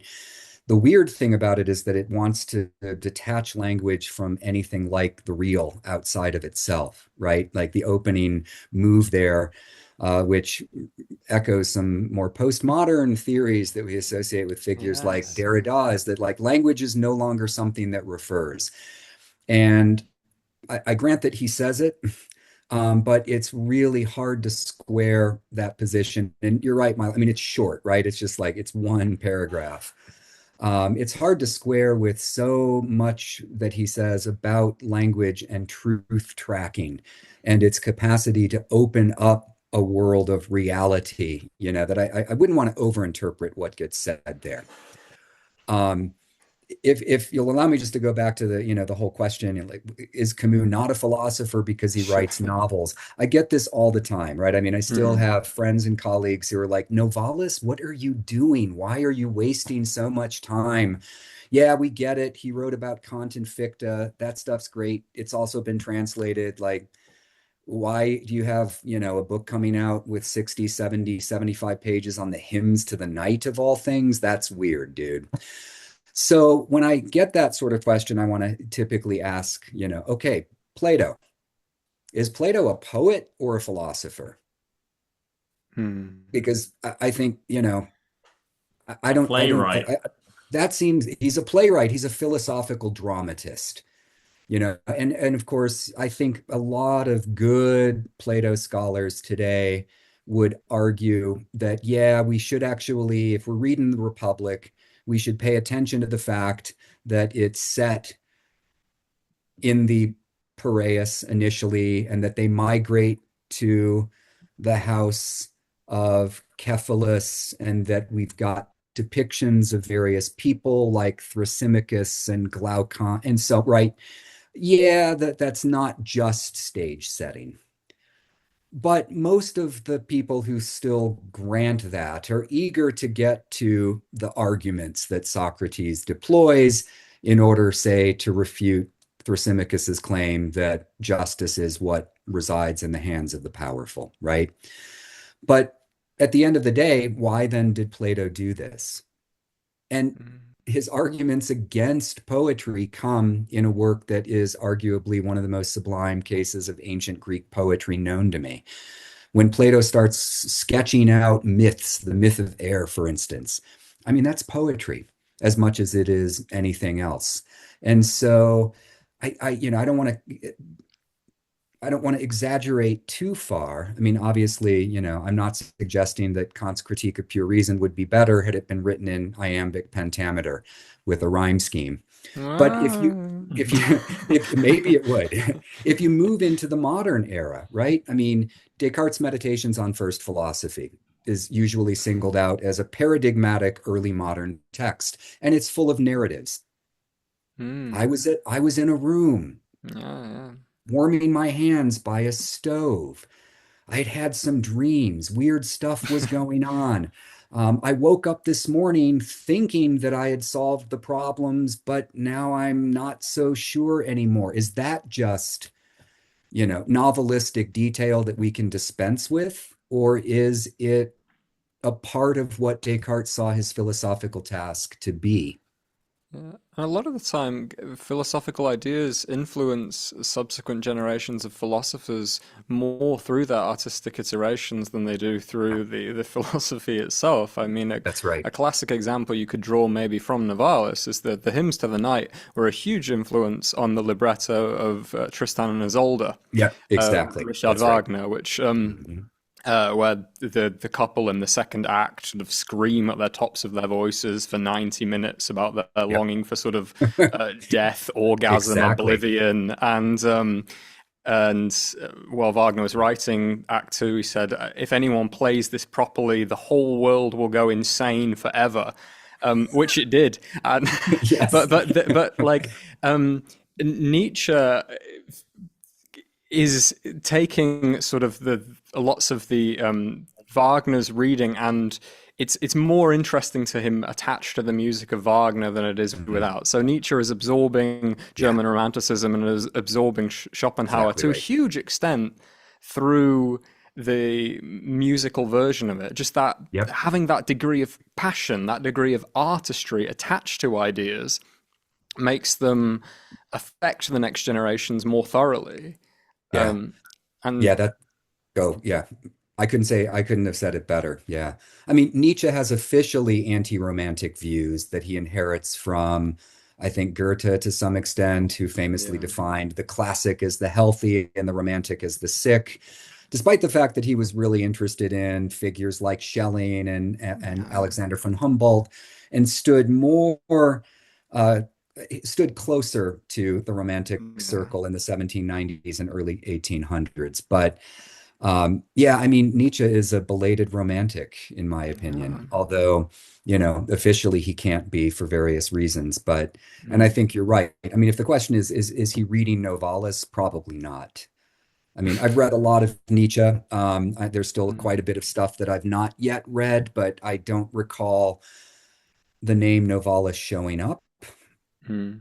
Possibly ever. Don't quote me on that. If as soon as I say something like that, a scholar will come out of the woodworks and say, here are some notebook entries from 17 or from 1871, Yeah. 72, and here he is. Or a But really embarrassing one like Genealogy of Morals, page one, that essay on well, Novalis yeah, you right. Yeah, made. yeah, right, right. That I'm pretty confident, not there, but yeah. Um, so I think that's right. And certainly filtered through Wagner, 100%. Mhm. And why do you Yeah. think that philosophers in general have been so resistant to this idea? And maybe we see Plato as the weird contradiction in when he's doing it, but also saying Mhm. don't do it. But for all Yeah. history, there has been this resistance to the poetic, maybe flowery, or the I mean, flowery is a great term when we're bringing Novalis Yeah. in. And is it because of something Mm. of precision? Because I think in your work translating Novalis, Yeah. you encounter the Mhm. problem. How can I be accurately beautiful and accurately precise without Mhm. sacrificing one or the other? And perhaps Novalis is arguing that in the Yeah. sacrifice is a truth. That when you're giving up this degree Mm. of precision, you're finding something that might not have been there. But perhaps that is a concession that is very Yeah. difficult to make. And perhaps, as we say, maybe can't be Mm. translated into poetry without losing something that is integral to Yeah. the mechanism. And I wonder also, people Mm. sometimes sort of categorize Novalis under magical idealism. And Mhm. what is magical about it? Is the magic Yeah. somewhere in that poesy, in that poetry, in Yes. that slightly inarticulate but then very articulate mode of thinking and speaking? Yeah. Totally agree. So I think I hear two questions, right, Milo? So one would be, why are philosophers so resistant to poetry, especially poetry that at least purports to have philosophic weight? And I think you've answered it, right? I mean, if we go back to Descartes' insistence that if a thought cannot be translated into a clear and distinct idea, then it's just not tracking anything truthfully. And that accent on clarity, distinctness plays an important role, I would say, throughout the history of modern philosophy into the 21st century for a certain kind of thinker. So there's that. I think the other thing that happens is that philosophy in the 19th century starts to get a bad conscience in the face of the developing natural sciences, Yeah. where we find, admirable cases of mathematical clarity, distinctness, and so on and so forth. And philosophers look at that and think, if we're not doing something like that, we're not doing something respectable at all. Sure. I mean, you might know Kant is somewhat to be held responsible for this, right? The short version of the Critique of Pure Reason, which Kant published in 1783, 2 years after the first edition of the first Critique, that was meant to be a summary, an accessible summary of its content, was called the Prolegomena to any future metaphysics that will be able to come forward as science, Wissenschaft. And so Kant is very much in that, Cartesian mold. He's got lots of criticisms of Descartes, but he agrees with Descartes that, like, if we're not doing something wissenschaftlich, we're just not doing something intellectually respectable. And then as we continue to move into, as I said, into the 19th and then well into the 20th centuries, and as philosophy starts to become more professionalized, institutionalized, we've got people who have a bad conscience. If we're not doing something that's going to help people in the way that physics is helping us technologically, getting clearer about the nature of physical reality, well, then what is it that we're really up to? Yeah, more of a split between the analytic, let's turn everything into maths guys, let's Yep, translate all sentences into gibberish symbols and then that's right. retranslate them into English. And then the Yep. other guys who are just cloud cuckoo land, Yeah, but postmodern world, there's just more and more of a split between these two that's right. groups, the Yep. analytic and continental so-called. Yep. Yeah, there are a lot of people who I like to try to close the divide myself. I've written on Heidegger and, am happy to cite Quine and Hilary Putnam when those Mhm. now dead, but arguably analytic philosophers are relevant. But I think you're right. There still is a certain kind of cultural divide between those who continue to nurture the idea that we've got to be doing something that at least resembles the hard sciences and those who are like, maybe not. Yeah. And then sort of it's there's an interesting view to what you take to outside of the remit of your gridded system. So Mhm. I'm in at the end of Wittgenstein's first book, the Tractatus that famously Mhm. ends of that which f- um, language cannot speak or philosophy Yeah, we cannot should speak. remain We silent. should remain silent. Yeah, Exactly. And for Wittgenstein, the things about which you remain silent, they still exist. yeah, They're right. still out there, you know. There's Yeah, that's right. gods and angels and all this magic stuff. Mhm. Wittgenstein's remains quite a religious man with certain kind of Yeah, supernatural 100% right. beliefs, and sort of beliefs about other realms Hmm. that transcend sense data or the like propositional statements' ability to articulate them. But other thinkers, influenced by Wittgenstein, other logical positivists, that of which you must be silent begins not to exist at Right, all. correct. Yeah, that's If right. we can't even get it into our system, then it's just not there at all.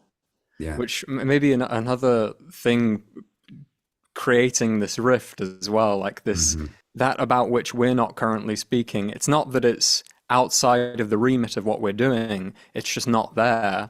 And you get Yeah, it in the physical sciences as well with questions of like consciousness or something. We can't fit consciousness into a purely materialist paradigm mhm.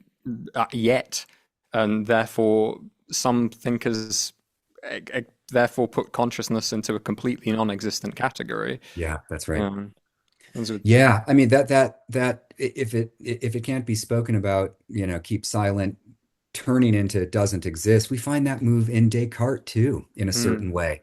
There are passages in the Meditations, for instance, where he suggests that the uncertain is a non-entity. Mm. I can't remember his Latin for non-entity, but it's the incertum, is non-existent for Descartes, right? It's the same move, but in the language of certainty rather than in relationship to a linguistic system that can be logically formalized. So we have, I think, in the dawn of the modern philosophical age, we have the breakout of a certain kind of scientific way of thinking about philosophy and its problems, and a suspicion that if it can't be addressed in an adequately scientific way, we should at the very least, not talk about it. But then maybe also assume that, well, if it can't be spoken about adequately, then there's good reason to think that it doesn't exist at all. Mm. And could we move on to the magic in the Magical, yes, magical idealism? I Yeah. was just, yeah. So Sorry that's about that no, digression that's there. okay. I was going to get back to that if Milo hadn't brought it back into the picture. So that's another one of those huge. My monograph was initially subtitled "Magical Idealism in Context." So arguably, it's a 130,000 word manuscript. It's all about magical idealism in some respects. I just decided to lop off the subtitle especially because the in context suggested a kind of historical contextualization that Sure. I'm not doing. But so there are lots of different ways of talking about why Novalis attaches the adjective to the idealism, right? And I've got a few somewhat swift ways of trying to cash that out. So one, um, if we think about the Latin, right, magus, is just like a wise person, right? And so we're talking about a certain kind of idealism that is the prerogative of the aspiring sage. And of course, a lot will go on to hinge on what we take sagehood, wisdom to be. But I've tried to make the case in a number of things that I've written about Novalis that at the heart, he's asking, his central question is, what does a worthwhile human life look like? It's the old Socrates question in the Gorgias, right? How should one live? What is it that constitutes a life that's worth saying yes to? And that seems to be the sort of thing that involves wisdom rather than any sort of specialized body of insight, right?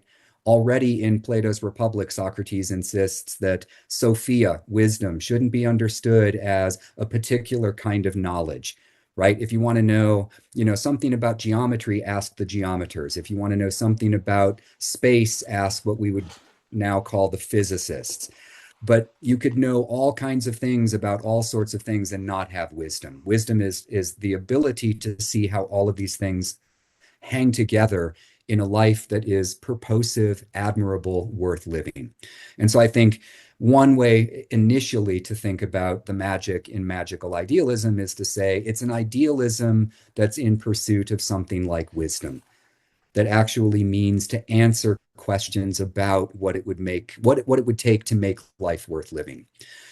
The other obvious element involves power and control, right? We can't think about magic without thinking about the capacity to control things. I've written in a chapter of my forthcoming book, in the context of Novalis's theory of nature, that he does share some early modern ambitions to know the natural world for the sake of being able to achieve some kind of power and control over it. It's not as extreme as we find it in Descartes. If you remember in Descartes' discourse on the method, towards the very end of the book, he finally answers the question, like, why should anyone care about Cartesian science? And his answer is because it promises to make us lords and possessors of nature. Mm. And then he goes on to articulate, if only medicine would develop really, really far along, then we would have greater control over diseases. We might be able to live longer lives. Maybe even we wouldn't have to die. But if we still have to die, at least we wouldn't die so infirm that we would rather have died earlier, and so on and so forth, right? So Novalis shares that ambition that with the growth of scientific knowledge of nature, especially knowledge of our own bodies, we'll be able to handle things better than we currently can. We'll have vaccines, for instance, that protect us against diseases that would have killed us 100 years ago at alarming rates. So there's that part of it, right?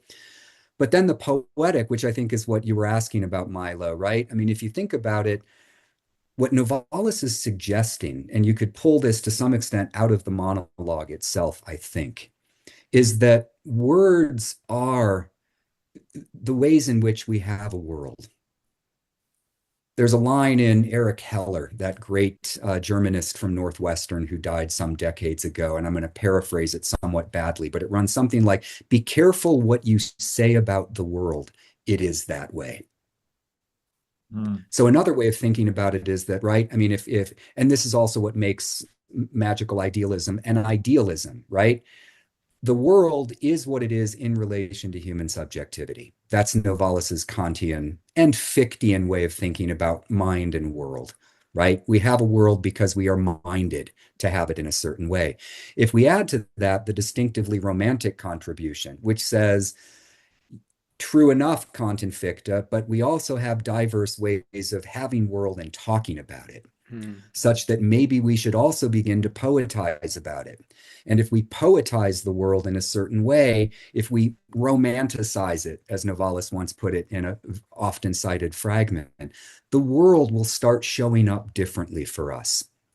If we start talking, there's a great line in The Disciples at Sais where Novalis suggests that one of the tasks is to see even something like a mountain no longer as an it, but as a you. To see the world as having a certain kind of personality, a spiritual dimension to it. And if Novalis is right, the answer to the question, well, how do you get that? Is in part by talking about the world differently, addressing things differently, right? So a final way of thinking about the magic and magical idealism is to say, if we grant that the world is partly a function of how we see it and take up with it, then maybe we should also be poetizing it in ways that enrich our experience of it. And that looks like magic too, right? I mean, if you can start to talk about a mountain in a way that changes your relationship to it, it's not just that what changes is in your head, right? I mean, you could argue that that's one way of thinking about it. But if you are substantially changing the way that you're thinking about something and experiencing it, that doesn't leave the object that you're thinking about or experiencing unchanged either. With altered modes of attention, the reality ostensibly outside of you alters as well. And so magical idealism as another way of talking about the capacity that the world itself has to be poetically transformed. And so that's the rejection of the Fichte idea then is that not only is there a kind of realism, there are things that exist beyond, and not only can we find things in looking for them, discover meaning in them, but also give them meaning. So it's this exchange of the inner and the outer, which wouldn't perhaps make sense if there's nothing but mind. Beautiful. Because you have nothing to give to and nothing to take from. That's right. But in their being so, it's this constant exchange, and you are part of it. You're not just the recipient of data in the ultimate realist statement, nor are you the single beam out of which data emerges, but yeah, it's a constant sort of swelling of waters. Absolutely. Yeah, that was really well said. I'm curious what you when you were saying that your kind of attention actually changes the mountain outside of you. It actually changes the tree or whatever outside of you. How does that work? So there's a mystifying and a less mystifying way of putting it, right? So if the question is, if I perceive the mountain no longer as an it, but as a you, if the question is, am I changing the geological structure of the mountain? Have I altered, like, are there no long, can I directly impact the flora and the fauna that exist at tree line on Pikes Peak? I mean, the answer has to be no, right? So there's still, and this is the realism in it, right? I mean, there's Pikes Peak. It's out there. You know, if you want to know what is able to survive in the way of vegetation above 13,000 feet above sea level, the answer is not whatever I wishfully think to be able to survive. And if I change my attitudes, the mountain will alter accordingly. Bullshit. That doesn't work that way. If you want to know what's growing up there, you got to climb up 13,000 feet and take a look at stuff and then record your observations, right? So there's still something out there. But if we also think about it in terms of more indirect causal relations, you could say, well, do human beings have causal impacts upon, let's say, items in the natural world? There's no sane person who's not like working for the gas and oil industry who's still going to say, oh, no, everything's fine. This is just like climates just do this. Human beings aren't impacting anything at all. That's somebody still trying to persuade you that we should be drilling for oil in Pennsylvania. So, do we have impacts on things outside of us? Absolutely. Could we come to understand the possibility of altering the causal relationship between me and the mountain by changing the way I think about it? I think the answer is a pretty clear yes. Right? I mean, if you've come to see the mountain as a you, then, to sound a little bit like Kant, you might think, well, if the mountain is more like a person, then I ought to respect it. And if I ought to respect it, then I ought not to be, trampling on certain parts of it that might have a negative impact on the vegetation that's growing. And it stops being just a resource. It stops being just a means of extracting capital. Yeah, that's exactly right. And I'm of the opinion that one of the ways in which you change things in that causal way is by first altering, in a poetic direction, the perceptions that people have of things like mountains and rivers and forests and so on. I suppose like I was reading again on the Denver Wikipedia page to bring us right the way back about the colonization of Colorado. I didn't realize how late it took place. I thought it was, it's like mid-19th century. Colorado as a state only joined the Union like 150 years ago or something. That's correct. Yeah. And I think you're right, 1876. Yeah, and right? Is that right? I'll look, but we'll look. Everyone will look about the Colorado. But you've got these people with a very you relationship to the land they're living on. A relationship where spirits and certain personhood dwells in the very land itself and in the natural world. And then in the settler communities, you've got much more of a resource mentality. The mountain is very much an it, and it's an it that contains lots of gold and silver. Yep. And the astonishing thing that a mountain is, due to a different kind of attention that you pay to it, just becomes a big dollar sign. Yep, you got it. That's right. Yeah, and that's sort of a very dramatic example where you've got the two groups sort of competing, or like not even really a competition, but living on the same patch of land and seeing two completely different places. Even though it's the same mountain, it's the same thing. There are two mountains being looked at. That's right. Yeah, that's right. And I think that's that's something that Novalis finds quite congenial. One thing we haven't really spoken about today is that famous image, the blue flower.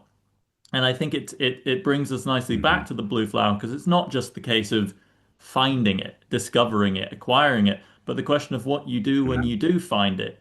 Do you sell it to someone? Because look, you've never seen a flower like this before. Do you exhibit it in a big glass orb?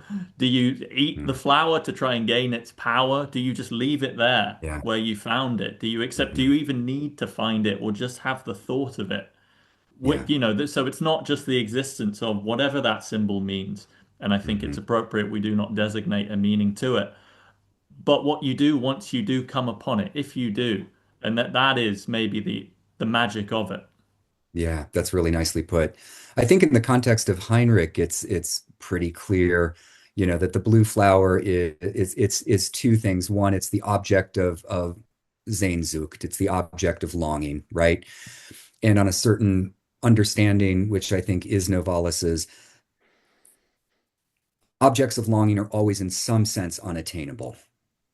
Otherwise, it wouldn't be appropriate to talk about it in the language of longing, right? So Novalis, I think, is among the persons who would say, if you think, if I think I have a longing for pizza right now, Novalis would say, no, no, you don't. You have a desire. You to go back to our precision and exactitude, like don't use that word about pizza because you've got a frozen pizza in the freezer and you can pop it in the microwave or in the oven and it's done, right? Yeah. So he tends to reserve the language of longing for the big ends, if you will, Like right? The thing. Americans saying amazing. Yes, right? Exactly. Yes, fair. I try to avoid it. Or awe or awesome, right? Yes, yeah. Oh, so awesome. Yeah, no, it's probably not. You're talking about, A pizza again. It's a all pizza. pizza. Yeah. With all due respect to pizza, good pizza is great. Yeah, But yeah, so the first point is like unattainability. But then also, there are moments when we seem to have it. So if we stick to the image and the role that it plays in Heinrich, it looks like the hero's beloved Matilda is the blue flower that he's been seeking all along. So it does look like, okay, so doesn't that eliminate the longing? But, spoiler alert, what happens between the first part of the novel and the unfinished second part is that Matilda dies. And so the longing, right? I mean, we think, that we can gain possession of the important stuff. And if Novalis is right, and this isn't just in Heinrich, I think it's pretty much all over the place. We just can't. That's a wrong-headed way of thinking, right? So that even if we find the girl, as Heinrich does, she's mortal. yeah. And we can't possess her entirely because she has dimensions that don't reduce to what is available to us in our more objectifying frames of mind. Yeah, and the sort of the consummation of the beauty of a woman, though it seems like it reaches a state in sort Yeah. of sex, it reaches a consummation. In some senses, it always remains as far away as the consummation of the beauty of the sunset. Yeah, Something you that's can't really nice. do anything with. You see Yep. a beautiful sunset. There's no functional move here. Yeah, I mean, we've exactly. invented a functional move in response to the beauty of the sunset in the camera. Yes. Like loads of people, Yeah, like yeah. what do I do with this beauty? I just need Hmm. some functional means of attending to Right. it. Boom, Yeah. Yep. it's become a function. Hmm. Yeah, yeah. I wonder what was your like first sort of attractions to Novalis, or I suppose Yeah. German literature in general. Where are you coming from? Where does this come to a Coloradan man? Are you from Colorado? No, I'm not. No, Originally no. from Northeast Ohio. It was No, market. That Hayen. It was explains it. it was market, just job market forces. I got a PhD from the University of Chicago. I see. And Yeah. then, the job market in philosophy, as you probably know, is quite terrible.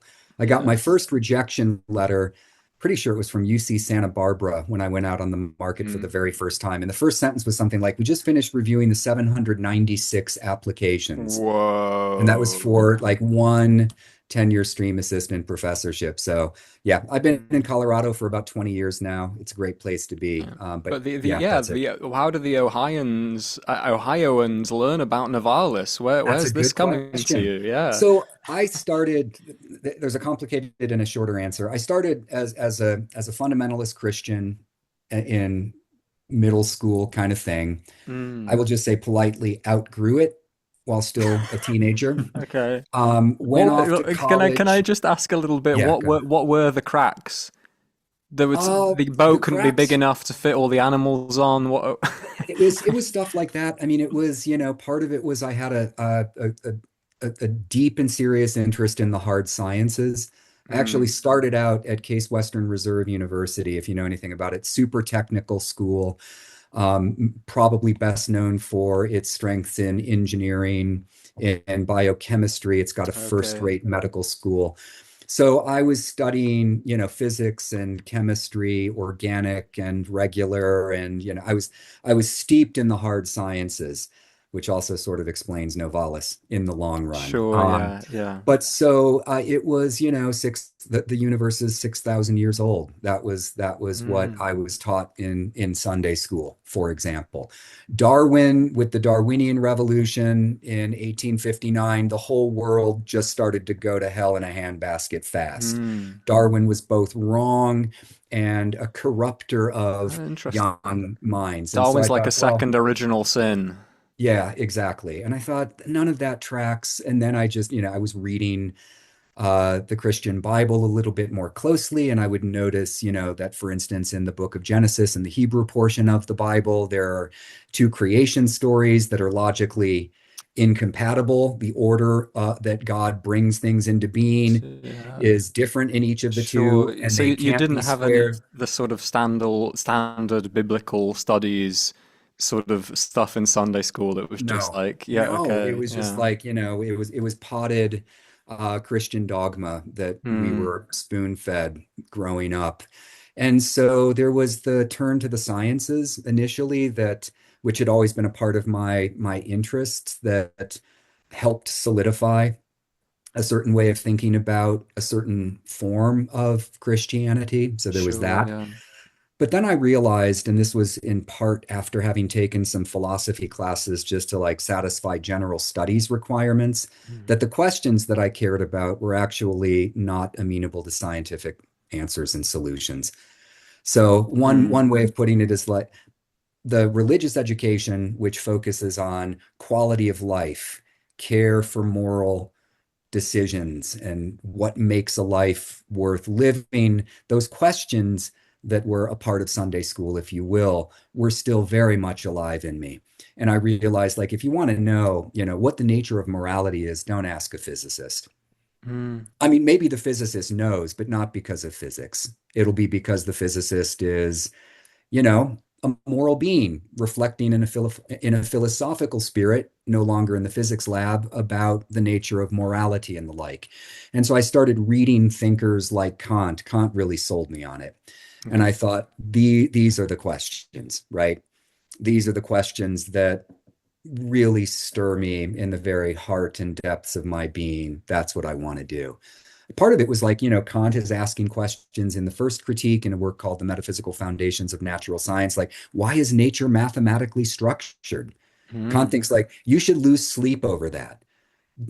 Good for you if you're a physicist who doesn't care and you can just do your math and watch it, interpret reality for you. But why should non-mental things, call it stuff extended in space, occupying a time slot and moving around in the world, why should what at least at first looks like mental stuff, call it arithmetic and geometry, why should this subjective stuff be the best way of thinking about not non-subjective stuff, right? Hmm. The external stuff that's out there.